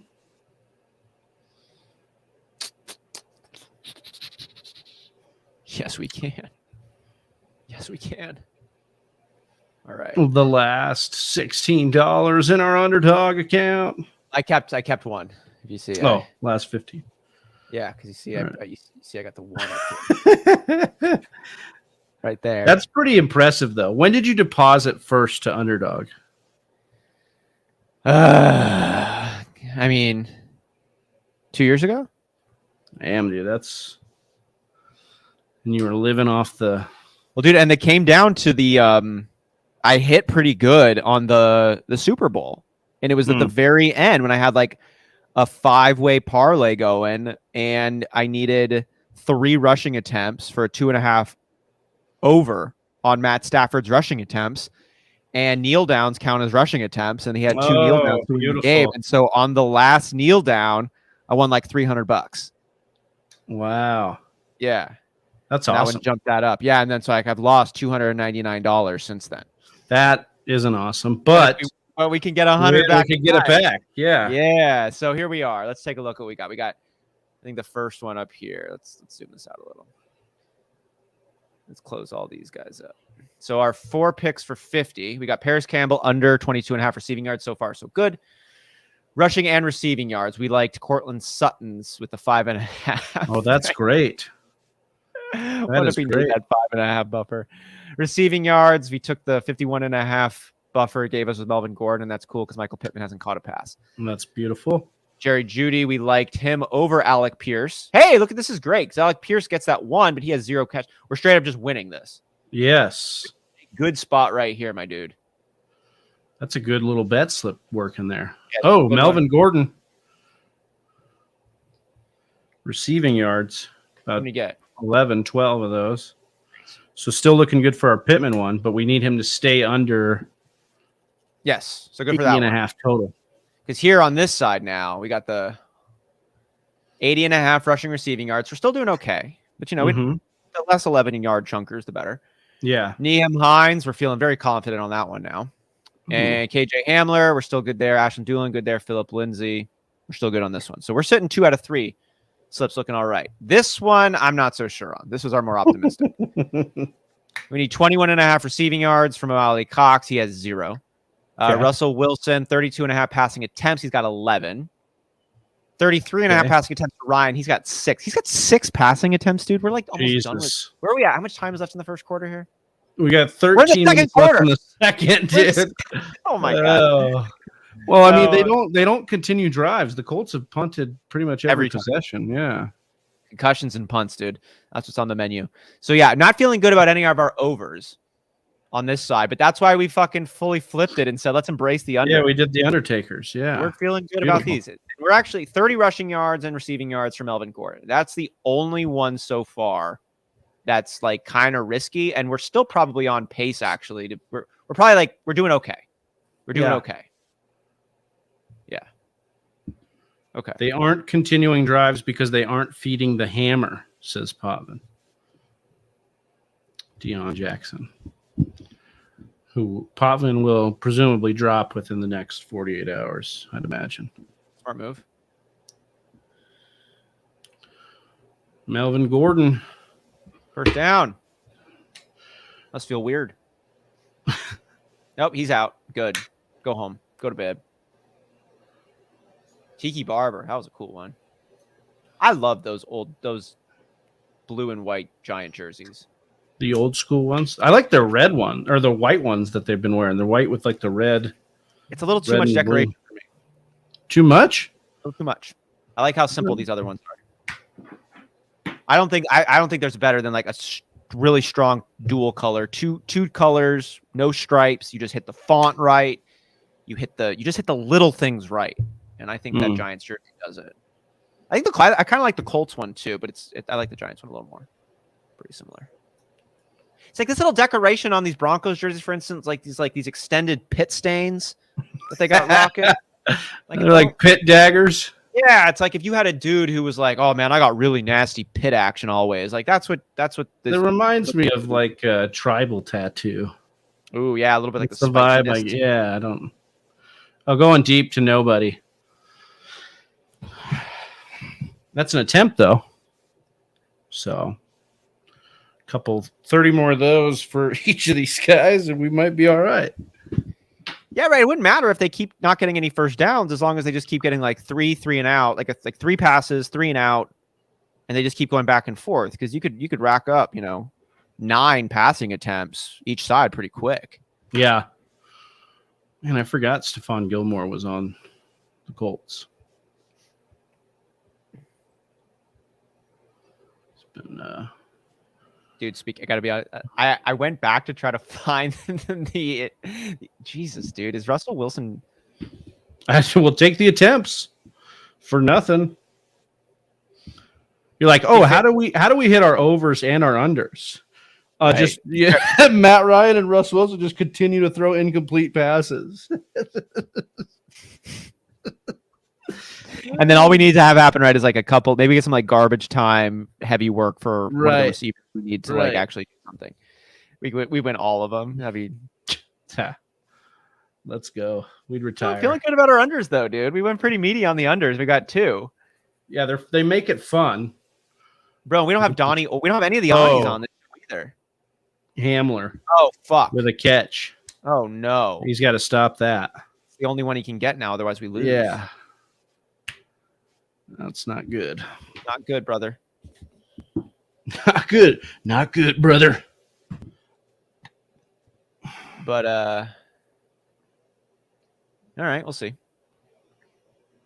Russell took acid before the game. Negative. He is playing way too poorly to have taken acid before the game. Oh, we got you guessed it. Another field goal. That's not, this is a field goal. Yeah. Oh, no. Broncos kicking field goals.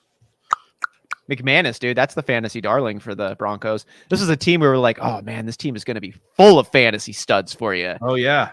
Even KJ Hamler was like, oh, the deep option, dude. He's gonna be Judy. Nope. McManus. Sutton, Albert. Oh, Mr. Unlimited. Even the defense. Let's go, Bradley Chubb.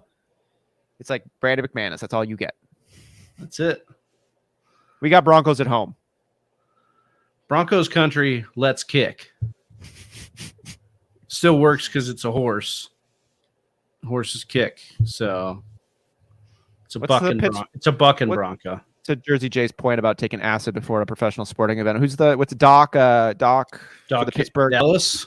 Doc Ellis for the Pittsburgh Pirates. Yeah. Pitched that no-hitter on tripping on LSD. That's a fun story. Yeah. Russell Wilson is cooking up some Rocky Mountain oyster sandwiches with ketchup. There's nothing wrong with bull testicles. With ketchup? Have you ever had Rocky Mountain oysters, Travis? I have not. No. I have not. Have you? I've just, I honestly don't know when I've been around any to try. I probably would have tried them. Do they have them at restaurants out there? Like I'd imagine they have them at like Kitchen Denver restaurant. They're like, oh, we got a Rocky Mountain oyster. Well, I was telling you, I think about that Italian place that did like elk stroganoff. So it's like that's the kind of stuff that they like. I think that gets done out here. Okay.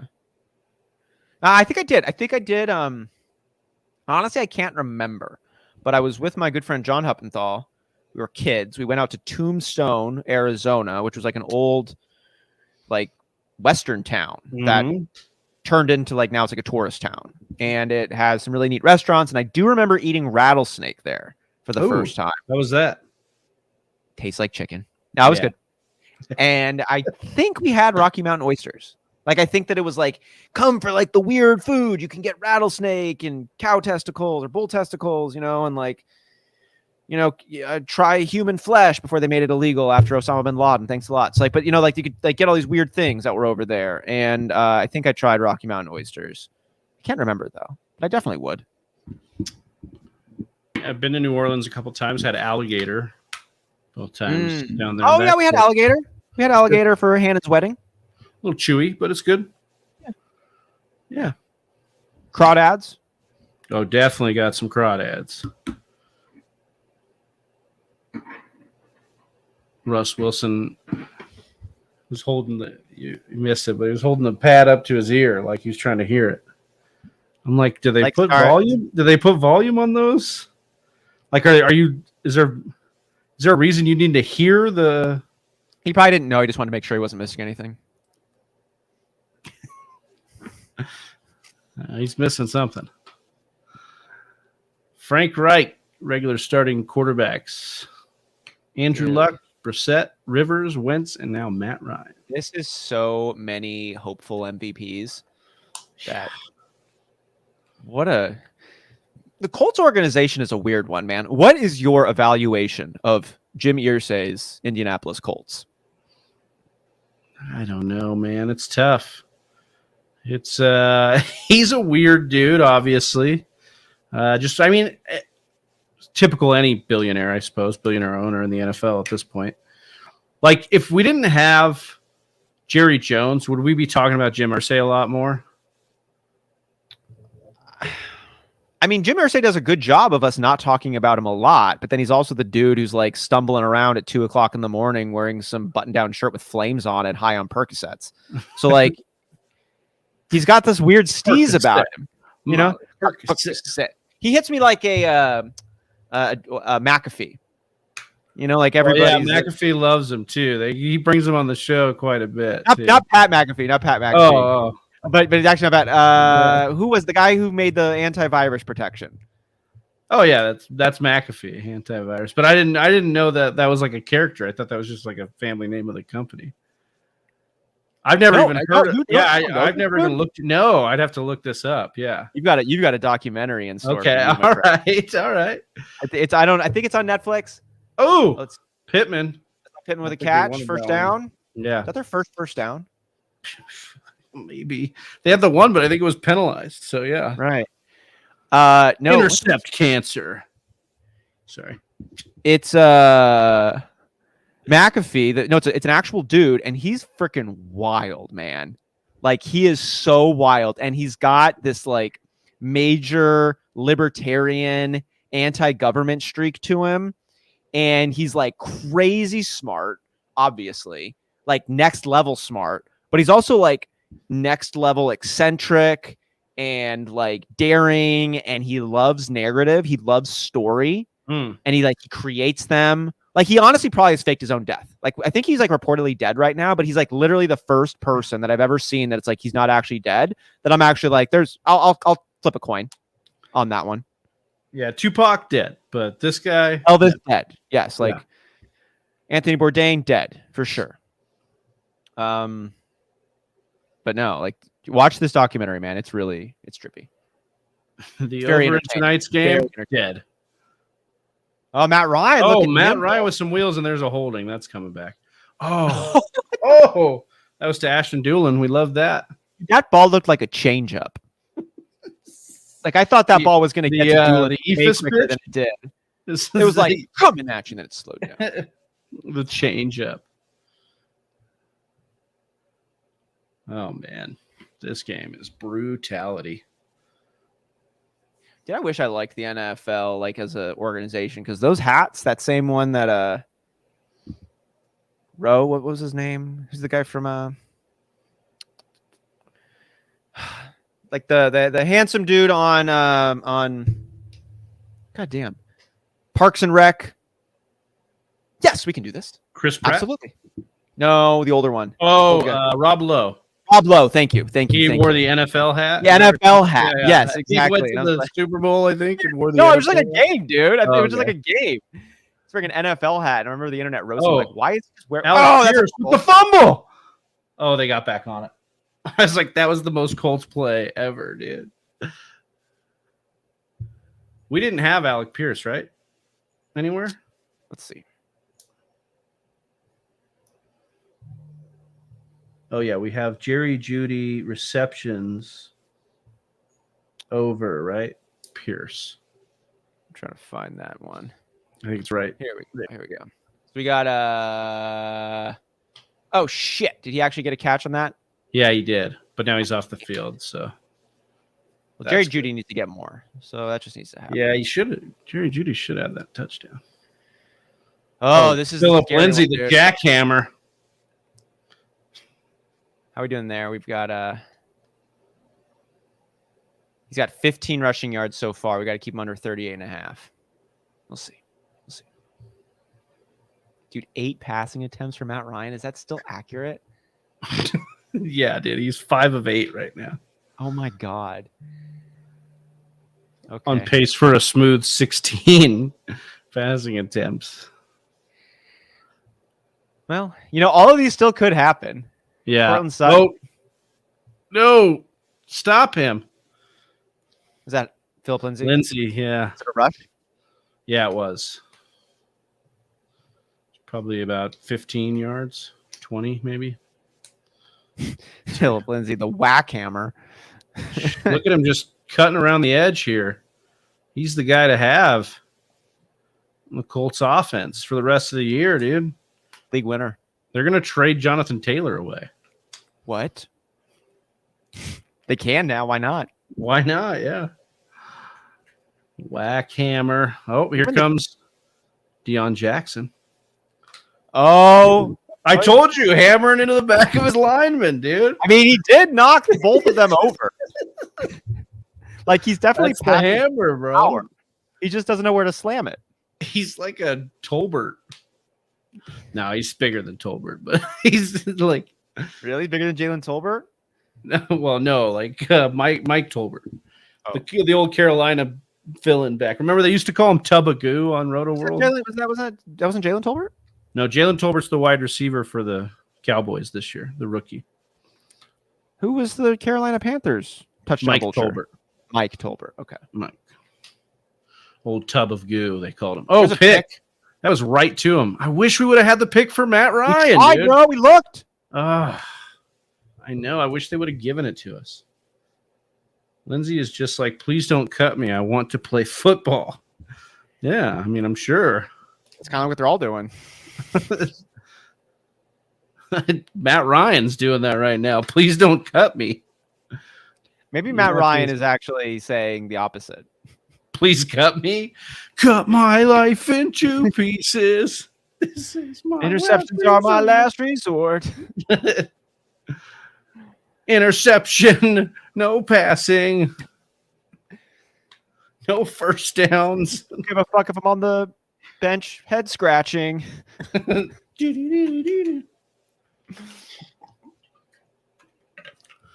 Oh, man.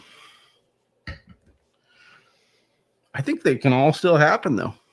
Well, that's not a passing attempt. So, Matt Ryan, that one's done. The over one is probably. Well, it wasn't a passing attempt? Picks don't count as a passing attempt. Are they? I don't know, but what was he attempting to do? I don't. Throw it to the other team. Good. You did it. It wasn't a handoff. Yeah.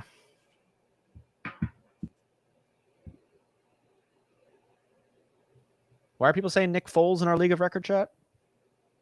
Who knows? Oh, because he's their backup, I think. And he's got the history with Frank Reich. So I'm pretty sure. Is that right? I'm pretty sure interceptions count as attempts, says Ronald. That'd be nice. I'm pretty sure we found out they didn't on Underdog. Oh, really? When we had the Geno Smith, but I don't know. They might.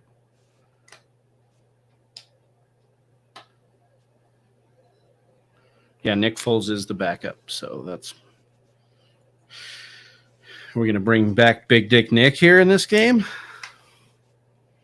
I mean, he's really good. Oh my god, dude! Look at this game next week. Oh no, oh, dude!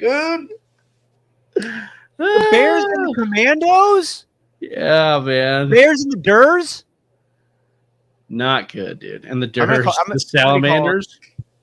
I am calling the Washington football team the Durs now. Like from Workaholics, Durs.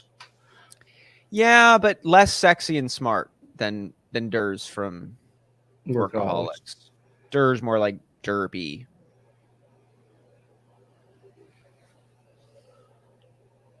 What do you think about this tie-dye theme the NFL's got going? What are they doing? Is it just like, I don't know what's going on. Are they just going to continue to do it all year? Is this like the thing? Like that, like every year, they have kind of a stylistic. Yeah, but I thought they did. Oh, yeah. I don't know. I like the one that the Colts have. That's not the Frank Reich's wearing it right now, and it's like just the circle it blends in more with a little one. It's not all tie dye. It's just like a little taste of tie dye in the emblem. It's like a white hat with a circle in the tie dye. Then there's the logo. Like this one's not it. This one's the whole tie dye one. Although that one looks kind of cool. That's all right. Yeah, I've seen some like weird ones. They almost ones like it looks like a normal hat, but then you look at the back and it's like they forgot to finish it. No, that's not for me. Oh my god, dude. Yeah, I'm like, it's all right. They're sailing all these balls, man. That's an attempt, though. Fantasy football is so weird, man, because you can find a way to try to increase your dopamine based on like so many disconnected things happening. But you'll find the way that it impacts you. Yeah. You'll find the way it says something about how good a fantasy football player you are. Or even like sleeper, like the updates are now becoming that, right? Like I hate the sleeper updates. We talked about this one today. Let me see if I can find it. Yeah, here. I'm going to read this verbatim, okay? Please. Brian Robinson Jr. just burst up the middle on a handoff and ran right by Ron Rivera. On his way back, Rivera stopped the RB to give him a fist bump and a pat on the back. Was smiling too, almost like, wow, this guy looks good. What? That is so he practiced? Editorialized? Yeah. And I'm just like, I remember when I was learning basic journalism at some school, and they're like, there's difference between like reporting and color commentating. I'm not sure if that was reporting. No. That sounded like a dude who has Brian Robinson on his fantasy team, saw that play, and then was like, Oh! sleeper. It's a sleeper update. Was that Melvin Gordon? I fucking hope so. Oh my God, dude. It's 25 Gordo? Yeah. Nice. But it was, I don't know if it wasn't a real. Yeah. Holding Just on lose the offense. Speaking of things that you could make you the dopamine hit, you're like, yeah, lose confidence. Yeah, exactly. He's already on the ground. He's on. Although, yeah, he was touched, right? He had to have been touched here. Yeah. I mean, he had such a fumbling problem last week. And then, LOL, Gordon fumbled. Yeah, but he was down. But, yeah, lose confidence in him, Nathaniel Hackett. Lose confidence in him, Russell Wilson. Boone time. Maybe. Maybe they just need to give up on a run game. And we might get some Brett John. Oh, we needed that reception. Come on, Judy. Judy's got a funny name because it just sounds like a normal lady. Like, oh, here's my mom's friend Judy. Big booty Judy. She did have a nice tank. Rump. But yeah. She did have a nice tank. It was like a tank of gas. Technically, because it's her butt, right?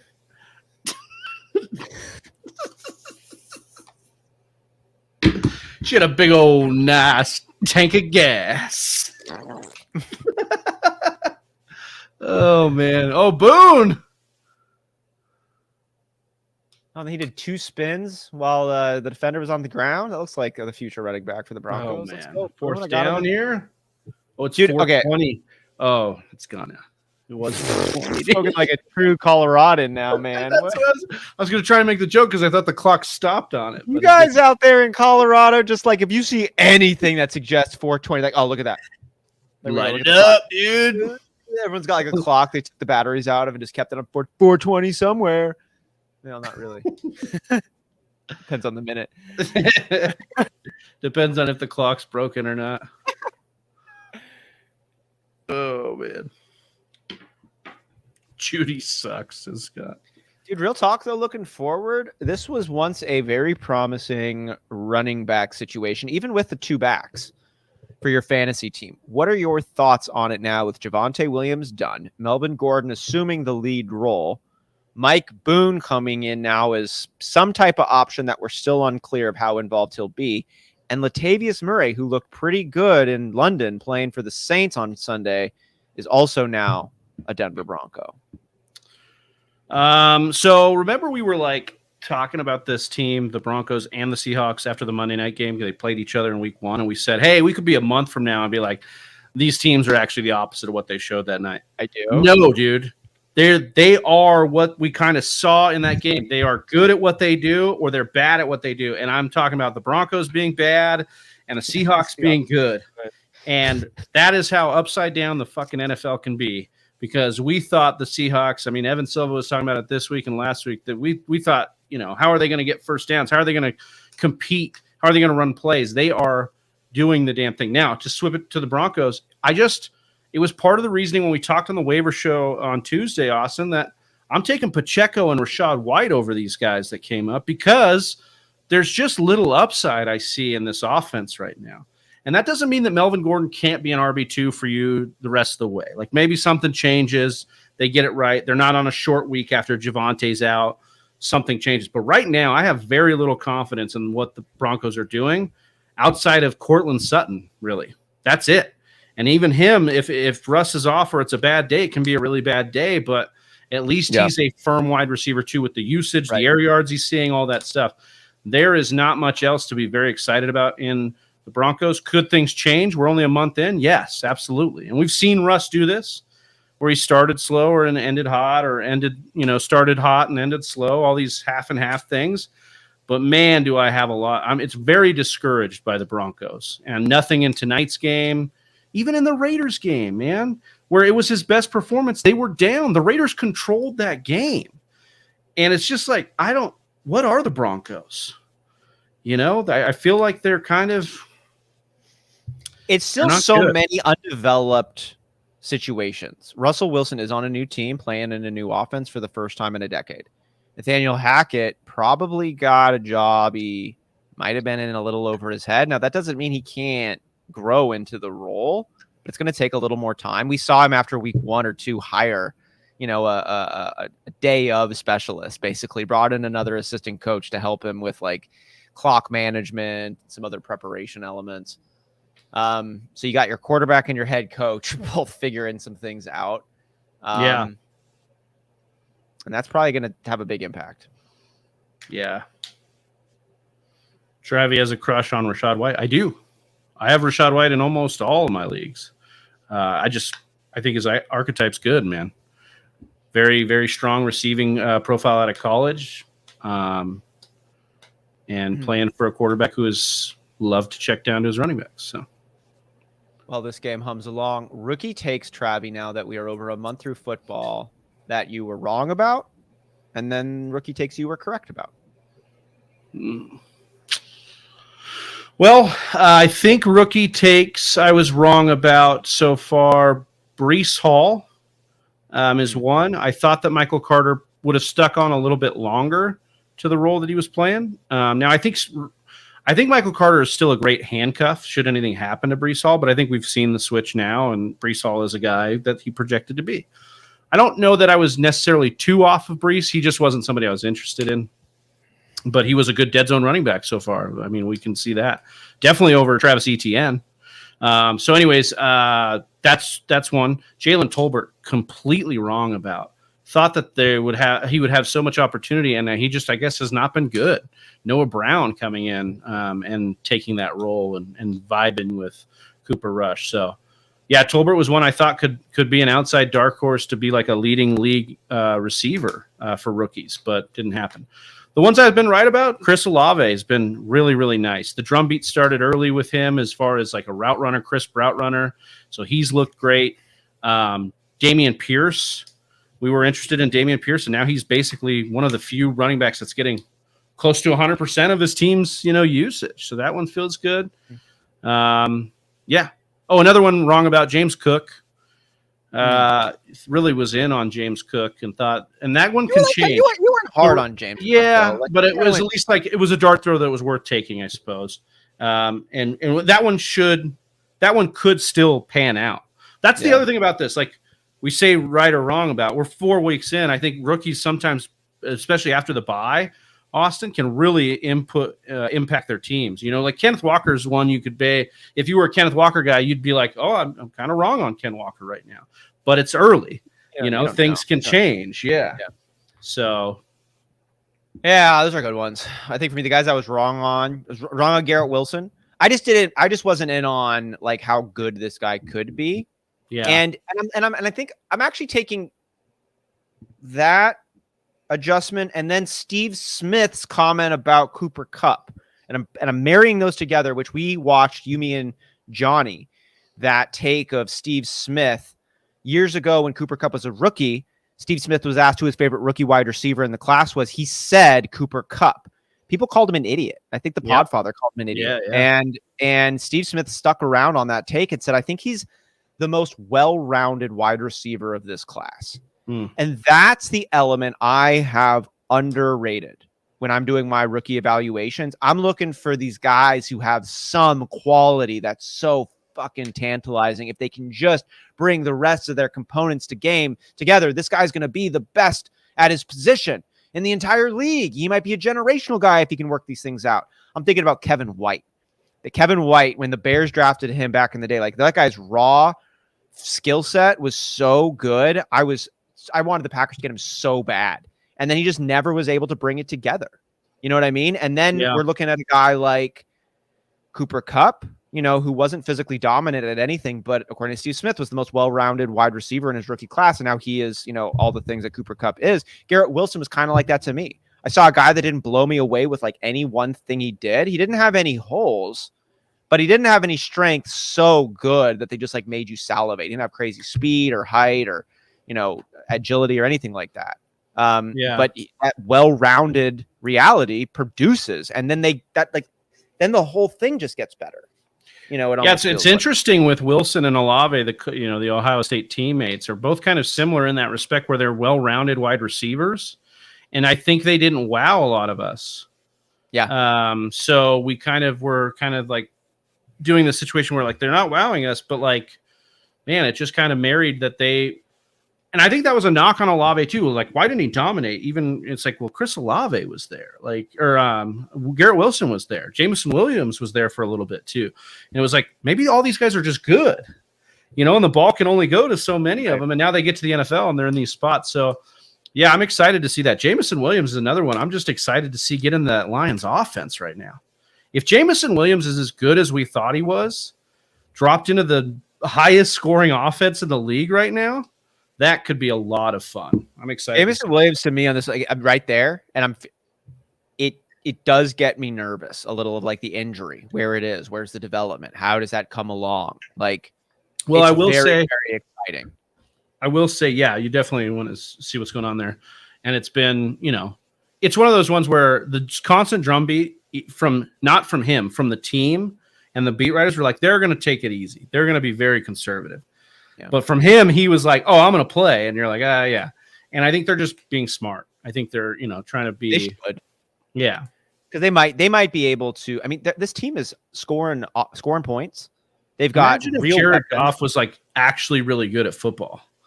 Like, damn, dude. And like, then if they love their who's their defensive end, number 2 overall pick, Hutchinson, yeah. So they got a piece there, but they need more. They need help on defense. Big time. Well, defense. Not for fantasy this year.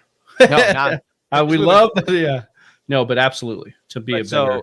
Yeah, so we'll see about James. Other guys, I was wrong about Garrett Wilson. Little on that same well-rounded approach, Drake London. We weren't Jake London, but it's like he's not bad at anything. It was just like I'm not sold on his strengths, and now I'm seeing how that can really work well together there. Guys was right on Dameon Pierce. Another one I was right on. Oh, yeah, right. That's what I'm talking about right now. I thought I forgot one. Got excited for this one. I did. I am excited about this one because I stuck it to a lot of guys who get paid a good amount of money to talk fantasy football. Sky Moore. Yeah. I don't give a fuck about Sky Moore. Was the fantasy industry's darling. I was like, there's too many mouths. And he's not the drumbeat that didn't come out enough, and you said it, but it was more about how many receivers were taken ahead of Sky Moore. 20-odd receivers were taken ahead of Sky Moore. Wan'Dale Robinson, Tyquan Thornton. These are wide receivers taken ahead of Sky Moore. So it's just a reminder that like maybe we can laugh it up all we want. I'll tell you what, Jahan Dotson is one that I kind of was wrong on. And now he's got the hamstring thing, and his team's, he's got Carson Wentz, but that dude looks good, and he looks like a big play capability guy. Like he looks fun in that offense with, so he's a guy that I think could ball is what I'm getting at. And I don't know if I believe that, it's fun to like laugh at these players or these teams. Washington, oh, how could you take Jahan Dotson there? Jacksonville, how could you pay Christian Kirk that much money? Mm-hmm. And then it's like, you look at some of these situations, it's like, well, maybe they're laughing at me. Yeah, right. It's funny you get these wide receivers down the line. Amon-Ra St. Brown, count 14 receivers taken ahead of me. Yeah. I like that bleacher with the gridiron thing. Did you see that? Yeah. When in line, he's like, "Who's ahead of me in line?" Out of here. That's so good. Our boy Matty P. What about colossal bust Kyler? Is Kyler a bust? I don't know, man. I think there are still things that he can do that so many guys can't. It's really going to be like, I think that the Cardinals, if I look at it now, I'm upset with the way they haven't invested in the offensive line. They haven't invested in defense. They invested in a tight end when you just paid Zach Ertz a bunch of money. First of all, you didn't need to pay Zach Ertz that much money. You didn't need to go draft a tight end after you do that. And now your line's not good, your defense isn't good, and your coach is basically being called out for a guy that's not good at all. And a lot of that is, I think Cliff Kingsbury is the problem, and the bigger problem than Kyler. And I think he's not adjusting to things. Like, why aren't there more designed runs for Kyler? If that's such a weapon, you should be designing that more. The triangle of Cliff Kingsbury, Steve Kimes, and Kyler Murray is not one you want to build a bridge on. That triangle is busted, and I can't believe that Bidwell brought all 3 of them back. all getting And new extended contracts. them. Yeah, man. Year. Not a good call. Drunk driving, Kime. I don't even know what the fuck Cliff Kingsbury's deal is. It's like he had this kind of like this air raid thing in Texas Tech and no adjustments. It just hasn't looked sharp. And I don't think he's doing Kyler Murray any favors.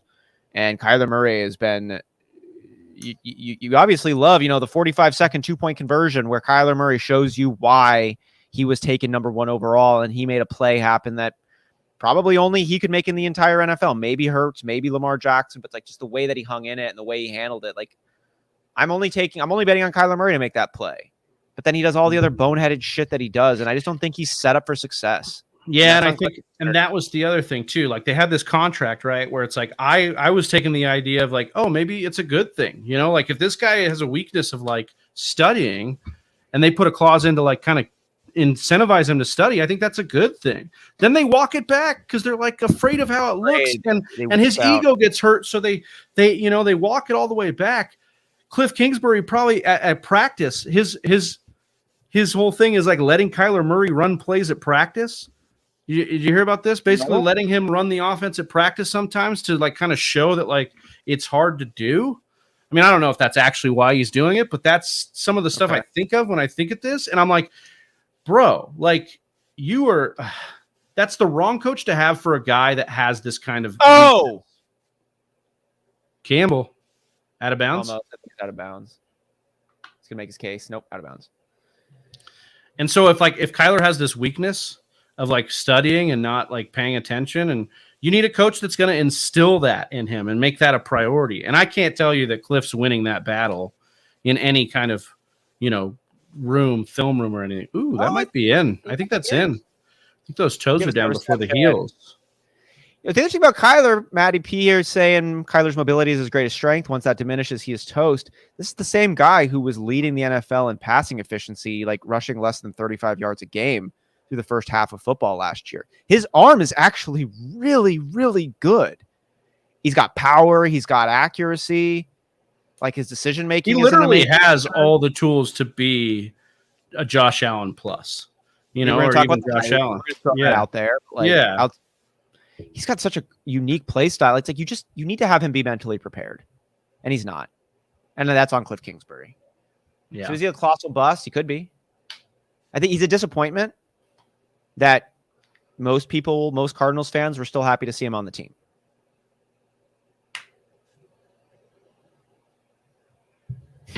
I know. I'll take it to my grave. Yeah, we know. And you should. You've been on it now for like 5 years. Oh, the hammer's in. About to hammer the back of his offensive line. Black.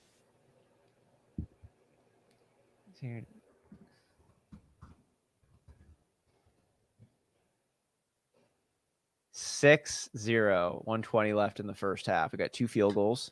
We got 1 concussion. Some punts. This is tight. Kevin Cobb. Ron, you remember Josh Rosen, Sam Bradford, and Kevin Cobb? Of course Matt does. That's why he knows he can call him a bust because, he won't take Kyler and like it. He'd probably say, let's just take one of these other bustards and invest our money into anything else. But, we're still going to keep rolling with Kyler. I'm down to roll the dice on another coach, though. Yeah, definitely. I think should be the move.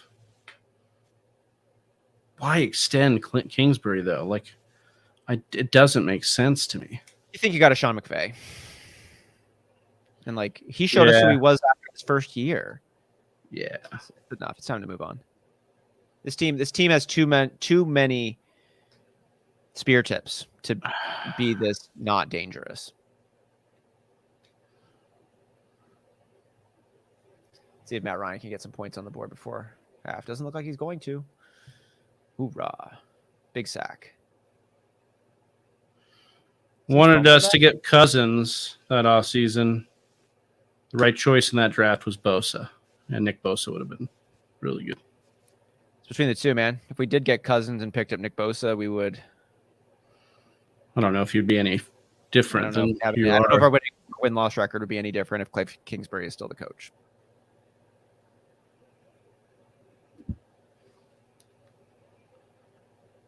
Yeah, I'm with you, Ron. Let's do it. Let's fire Cliff Kingsbury today. He'll be all right. He'll land on his feet in those cool shoes of his. Oh, he did fumble that ball. Was it out? Yeah, because it was one of those things like he was rolling around. He was never down. Like, look at this. Like his legs. Yep. You're right. It's one of these things. Fumble Rooski. And look at his face is in an armpit, and it's like he's all around. He's all tipsy. It's in one of those pit viper things. Yeah. The pit stain. What are those? I can never not see that now. It looks like a, yeah.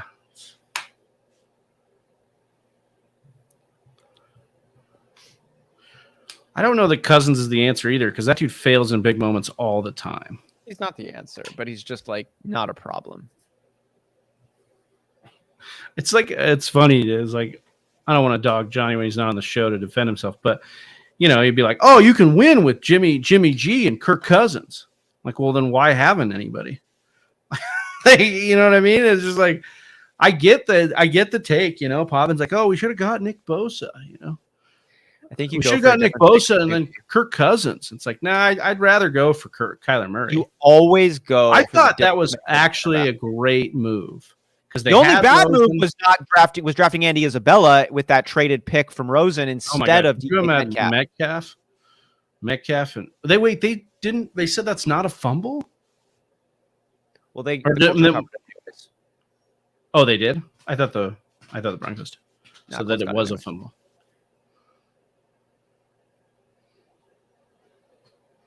Wow, I thought Matt Ryan might have a chance to bounce back and be fantasy relevant with these Colts.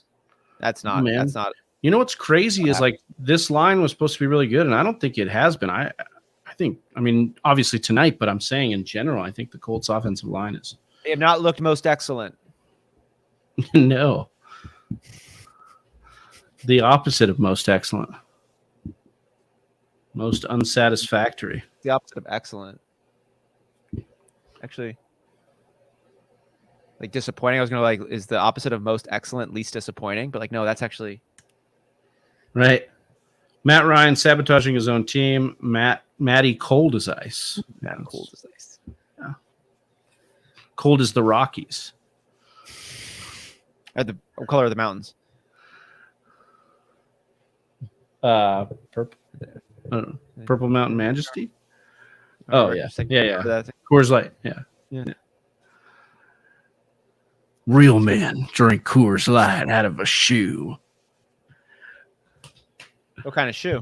Get like a boot, like a Timberland boot, like a steel toe, like a boot. Like a high heel, like a snazzy red strapless strap on. Heel.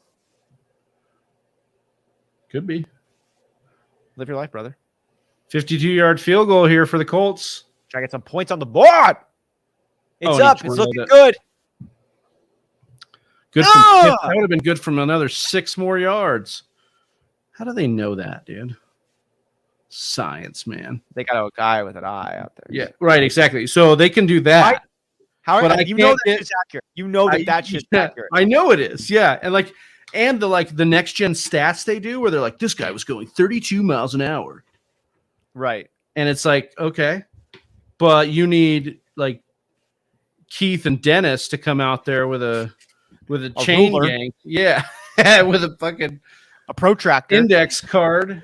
A protractor. Yeah, exactly. Okay, first down. Fucking stupid, dude. Bogus is the opposite of most excellent. Most bogus. A croc. Hey, I thought this was Scott. You don't like Crocs, Potvin? Yeah, you're missing out. Well, no, real men drink beer out of a crock.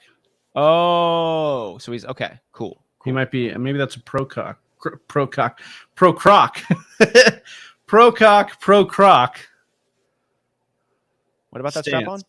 Exactly. TFW after dark, baby.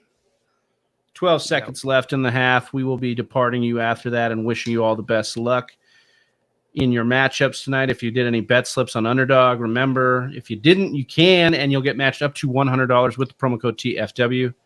So take advantage of that. We're looking pretty good. We're looking all right. We're looking all right in a cup. So keep that KJ Hamler reception at 1. We might win ourselves $50, dude. $50, yeah? Yeah, dude. Yeah, buy ourselves some Crocs. Well, we got 50 smackaroos. Crocs are like $55, I think. So we have to borrow from Johnny, but we get close. We get there. If you go all the way to 0, are you going to deposit any more money in there? Just close the account down. That's it. Yeah, that's it. I'm done with fantasy football now. Now I'll probably put some money in it. Jair, what's up? Oh, yeah. Go to the store, get some brews to get through this garb. Yeah, I understand. It's not great. See, that's the hat right there. What do you think about that? That one's not. No? I think it's better than these half-assed ones. I think standing on its own, it's just like it's a cool thing. It looks nice. It's cool. But it doesn't like mean anything. And it's kind of it's really kind of standing out, and it's just all decoration. Yeah, so what is the tie-dye thing about? Did they say? Probably just 2 years ago, a lot of shirts were selling that had tie-dye, and so now we're catching up. And 2 years later, like that's what I think. What's going on here? That was dumb. Tie-dye represents the diversity and the blend of our great league. NFL tie diversity. Just for Breast Cancer Awareness Month, intercept cancer. That's what the NFL does. Come buy this shirt for $45. We'll give $3 to your mom's friend who had breast cancer. Intercept cancer. Concuss cancer. Yeah, this guy out here. This guy did a double for you, Austin. Huh? This guy did a double no-no for you. He brought it out when he shouldn't have brought it out, and then he got that happened. Luckily, and where did it happen? Around the 10-yard line. So yeah, you know, held on to the rock. Well, yeah, exactly. All right, Austin. As we head into the rest of Week 5, into the second half, any last words here? Anything you want to impart on Whisper Nation before we head out of here? You know what? This is not the coolest game of football. We all know that, but this has been fun. I've had fun absolutely. With our bets. I'm glad we did the Undertakers.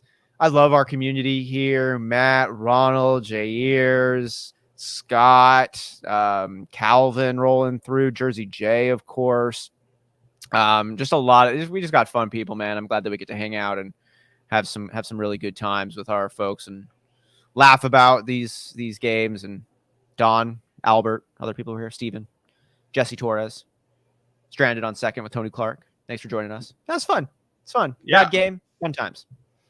That's exactly it. Bad game, good company. This has been a blast, and it usually always is if we can get past some of the Franz, what's up? And so we appreciate you, Whisper Nation. We're going to be right back with you tomorrow, 7:30 p.m. Eastern, 4:30 Pacific for the News and Nuggets show, going over all the injury news and updates, and we've got some big names dealing with some things, so we're going to have to check that out. And then, of course, we got some lineup questions to answer there. And we'll be back with you on Sunday, Austin. We're going to be rocking with the lineup show, 8:30 a.m. Pacific, 11:30 a.m. Eastern, rocking with you for that as well. So for Donnie, Johnny, and my boy Austin here, I'm Big Travie. We're the Fantasy Whisperers. We're out of here. Peace. Right here. Look at you go. You made it to the end of another one of our videos. Hey, if you still have some questions, I totally understand. Or you just want to join an awesome fantasy football community, head on over to our Discord chat. Link is in the description below.